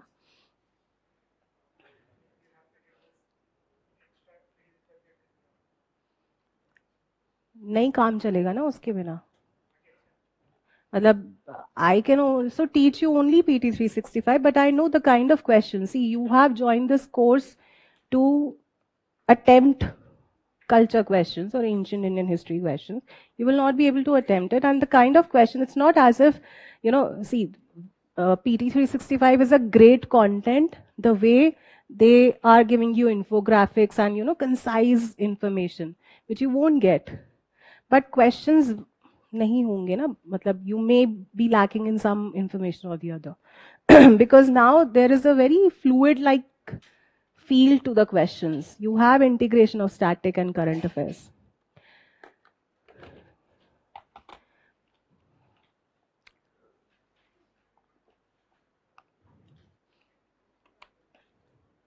Qutub Shahi architecture is part of which type of architecture? We've done architecture, no? Which time period? Medieval. Part of Indo-Islamic? Yes. Part of Deccan Sultanate. Right? Ab aa raha hai na? So if someone asks you Qutub Shahi, you should know that it is medieval architecture. Within medieval, it is Indo-Islamic. Within Indo-Islamic, it is Deccan Sultanate. That is what you have to reach to. So once you do basic Indo-Islamic and Deccan Sultanate architectural features, you will be able to relate more to Qutub Shahi, right? Okay. So why was this in news? Stepwells at Qutub Shahi tombs of Golconda was awarded UNESCO Asia Pacific Award. Stepwells. Question aa sakta hai in mains about medieval Indian storages, right? So what was the purpose of stepwells or canals or bawlis, built during that time? क्या functions होते थे उसके? Water storage system. Religious purposes, yes.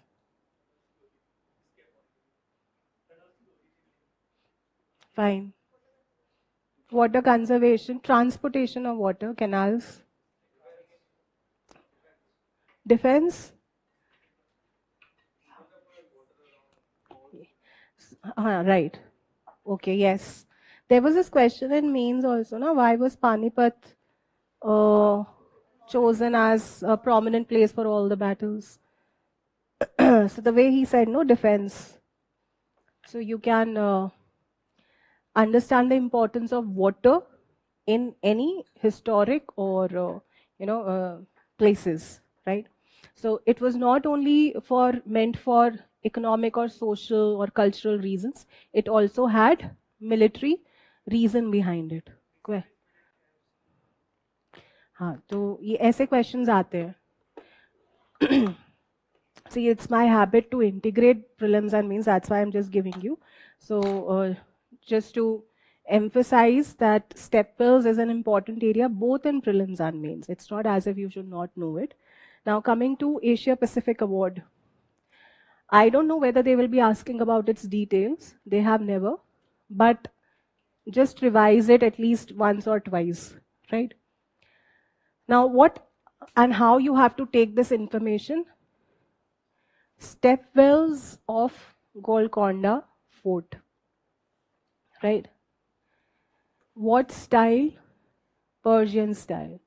Basically, Indo-Islamic architecture is influenced from Persian style, right? उसमें भी है Delhi Sultanate. ठीक है? Then there were other awardees also in the Asia Pacific Award. One is Chhatrapati Shivaji Maharaj Museum, Domakonda Fort, Baikula Station. I don't know how far they will be asked, but Domakonda Fort can be remembered that it is in Telangana. Usually you may guess the place of this and this, but may not be knowing about this. Okay? Qutub Shahi architecture. So again, imperial architecture, Indo-Islamic architecture. Which building stone? Black basalt. time period, this. See, again, in time period, you need not be very precise 1518, but you should be knowing that it is from 16th to 17th century, right? Or initial years, कि ठीक है 1500 से start हो रहा है, 1520 से हो रहा है, right? Then minars in place of dooms. I will be explaining you how minars are or how dooms look like, but just remember that this is important. Ornamentation and decoration is also there. Stucco or cut plaster with occasional use of tiles. So this occasional use of tiles is important, that they occasionally used tiles, otherwise the main material was stucco or cut plaster. Examples, and the tombs of Qutub Shahi kings. ठीक है? How many tombs are there? 1, 2, 3, 4, 5, 6, 7. 7 tombs. Now coming to Indo-Islamic architecture. Imperial style Delhi Sultanate. Provincial style Gujarat, Bengal, Mandu, Jaunpur. Mughal style Delhi, Agra, Lahore. That means you find, structures or monuments at these places. Deccani style Bijapur and Golconda, right? So the Muslim rulers, when they were entering into India, they came from Central Asia via Afghanistan. So they initially converted the temples which were existing in India into mosques. You must have heard about Quwwatul Mosque, Quwwatul Islam Mosque, right? Adhai Din Ka Jhopda. Which ruler?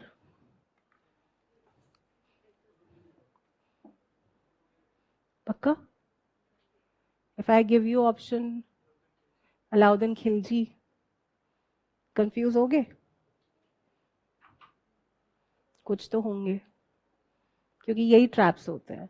What we don't revise is who were Turkish rulers, who were, Mughal rulers, whether who were, purely Delhi Sultanate rulers. ठीक है? We get confused between Khilji, we get confused between Sayyid, who were they? So ये revise करना है आपको from your basic NCERT book, the content page, index page. So from there you will get chronology as well as important king's name. ठीक है? Similarly, if someone has problem in understanding chronology of ancient Indian history, you have to revise your index page. ठीक है?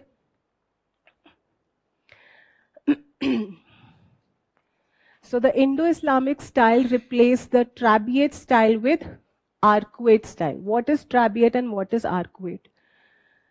So Trabeate is like this, where, the pillars and then there was, a structure above it. Here in Arcuate style, you don't have pillars, but, a support is given in the form of a dome, right? So Indo-Islamic replaced Trabeate style with Arcuate style, because Trabeate style is precisely what you see as a feature of Indian architecture, right? Second thing is this Jali work or the arabesque work. Again, this is an important feature of Indo-Islamic architecture. Arch and dome method, arch, right? Minars, pillars, right? Mortar as cementing agent. Human beings were not depicted in themes or sculptures the way Indian religious architecture depicted, right? There was more space, massiveness in the monuments. There was calligraphy, right? Arabesque method. Then geometry in terms of symmetry, geometrical patterns were drawn like this, जैसे arabesque में है भी, right? Then charbagh style is very important feature of Indo-Islamic architecture, precisely Mughal, right? Then there was Pietra Dura technique. What is Pietra Dura? Again, an important feature of Mughal architecture. Inlaying of stones. हाँ, right? जैसे ताज महल में है. Tessellation method technique, mosaic designs. आपने देखा होगा tiles are in mosaic design, right? Foresighting technique, again a prominent feature of Mughal paintings or architecture. What is foresighting? Where illusion effect given. So if you want to show a far object, you will draw it small. And if you want to show or depict, near object, you will draw it big. So an illusionary effect is given. So this is a prominent feature of Mughal paintings again, right? So if a question is to be done precisely between differences relating to Indian architecture and Indo-Islamic, lintel, Trabeate style, arch and dome, arcuate style, right? The top is known as shikhar, the top of Indo-Islamic is known as dome, right? Minars here are absent, but like minars, you have pillars. But in Nagara style, you don't have too much of pillars. In Dravida style, you have pillars, and that too intricately carved. So in Islamic style, you have minars. Material used here mostly stone, and here more cementing agents like brick, lime, and mortar, marble, etc. Okay. The prominent monuments of Qutub Shahi dynasty. आप कर लेना. Golconda Fort is important. Char Minar is important. Qutub Shahi tombs, जैसे मैंने बोला, there are 7 tombs. That number is also very important, right? 7 tombs are very important. Then there are other monuments of Qutub Shahi architecture. Now, among this, Darul Shifa is very important, and Badshahi Ashur Khana was also in news for some reason or the other 1 or 2 years back. I don't know the exact reason, but this came in news, right? So bas itna hi hai. Basically, when you understand the Indo-Islamic architecture, you understand the Qutub Shahi dynasty monuments as well. The most prominent feature specifically to Qutub Shahi dynasty was the construction of tombs. What are tombs constructed for? The purpose of constructing tombs? Graves. ठीक है? So वो बहुत prominent feature था Qutub Shahi dynasty architecture का. Right? Rise and fall of Qutub Shahi dynasty. As I told you, along with culture, I will be giving you ancient Indian history or medieval Indian history facts. The dynasty was founded by which ruler? Kuli Qutubul Mulk. So he came to India with his relatives and, from specifically Hamadan province, Iran. Okay. So when he entered India, he served Bahmani Sultan Mahmud Shah Bahmani, right? So after the disintegration of Bahmani kingdom, he declared independence from the Bahmani Sultanate and took the title Qutub Shah and established Qutub Shahi dynasty at Golconda. Okay? Then other important rulers were Muhammad Quli Qutub Shah. Why he was important and has to be remembered? Because he was one of the tolerant rulers of Qutub Shahi dynasty, right? And this also agitated or irked the Muslim elites of that time, which led to the fall or the gradual fall of Qutub Shahi dynasty, because these Muslim elites, they went to Aurangzeb, and specifically at the time of Tana Shah, Aurangzeb, attacked Golconda, and after his imprisonment, Qutub Shahi dynasty came to an end. Okay? So Tana Shah was the last ruler. The tolerant one is Quli Qutub Shah, Muhammad Quli Qutub Shah, and the founder is Sultan Quli Qutubul Mulk. Okay? Again, this you have to do from your magazine. Other aspects, जैसे अब जब आप इसको पढ़ोगे, it will not take too much of time, because now you understand the story that he came from Iran. He served under Bahmani ruler. After the disintegration of Bahmani kingdom, he established his own Qutub Shahi dynasty at Golconda. Then the most tolerant ruler will be Muhammad Quli Qutub Shah. Tana Shah was the last ruler under whose reign Aurangzeb attacked Golconda. Khatam. That is why, if you do it like this, you will never be able to remember it. That's why I'm giving you these linkages so that you are able to register them in your mind. फिर आते हैं हम different aspects से to which you associate even better, right? जैसे for example, वैसे भी Golconda mines are very important, है ना? So you have diamonds and precious stones in the Golconda region, right? Then language, Telugu and Persian. No discrimination on appointment to public services, more in the reign of Muhammad Qutb Shah, right? But not in everyone's reign this was seen, right? Dynasty ended with Mughal Emperor Aurangzeb seizing fortress of Golconda. ये भी कर ले megalithic sites, it won't take time, it's very small topic. Acha, I won't even read from here, I'll just give you an idea so that you understand. It will only take 3 minutes.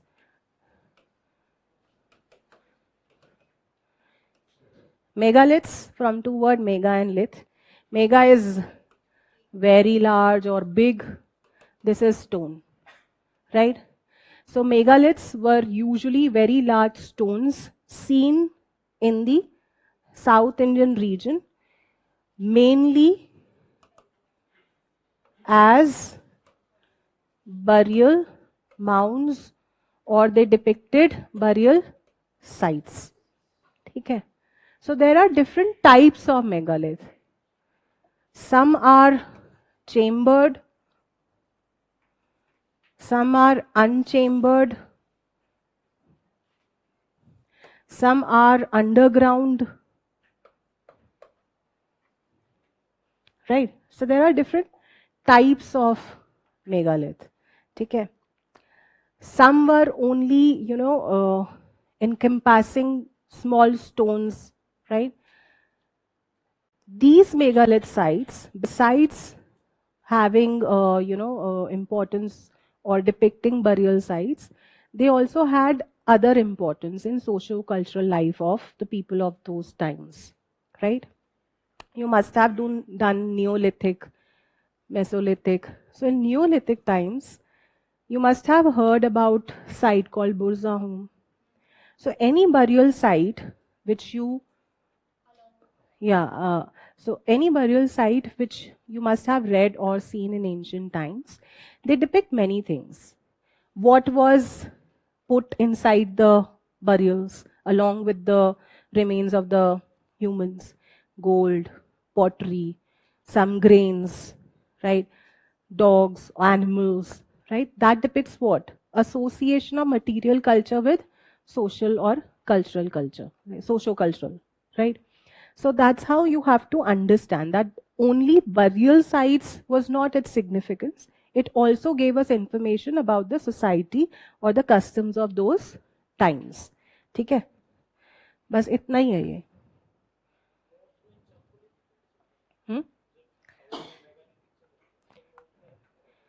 ये सब contemporary थे एक दूसरे के. हाँ, जैसे अगर आप बोलो ना हरप्पन के टाइम पे नियोलिथिक था या नहीं था, sorry, Chalcolithic था या नहीं था. Yes, Chalcolithic and certain Harappan sites were contemporary to each other. So Chalcolithic was also existing during Harappan times. पूरा खत्म नहीं होता है.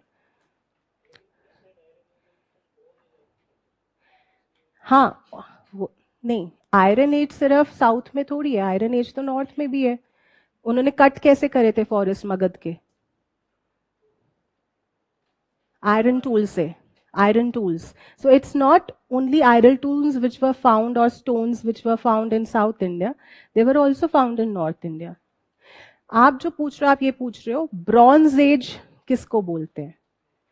ब्रॉन्ज एज बोलते हैं, right.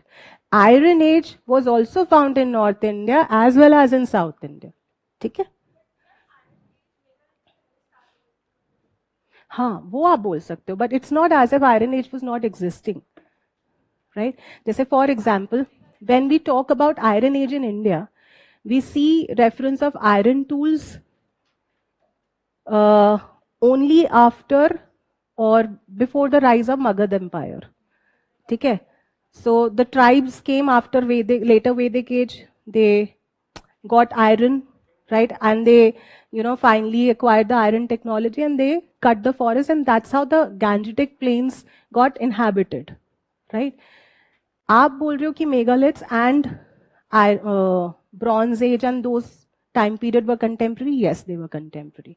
In India, North India had Iron Age late.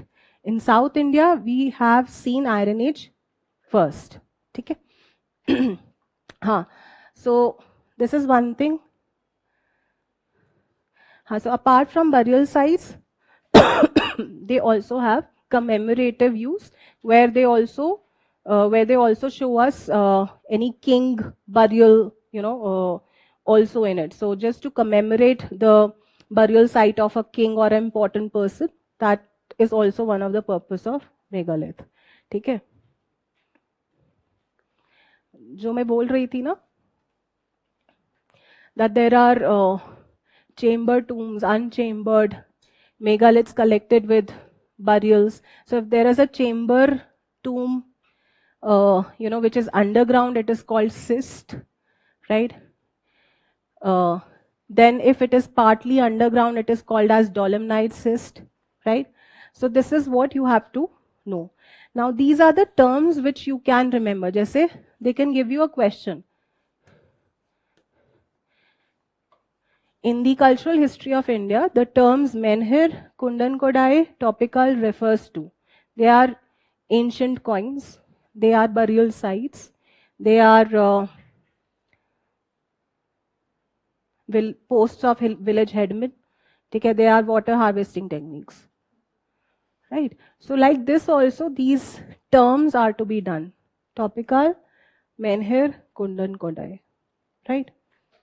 That's it. Okay?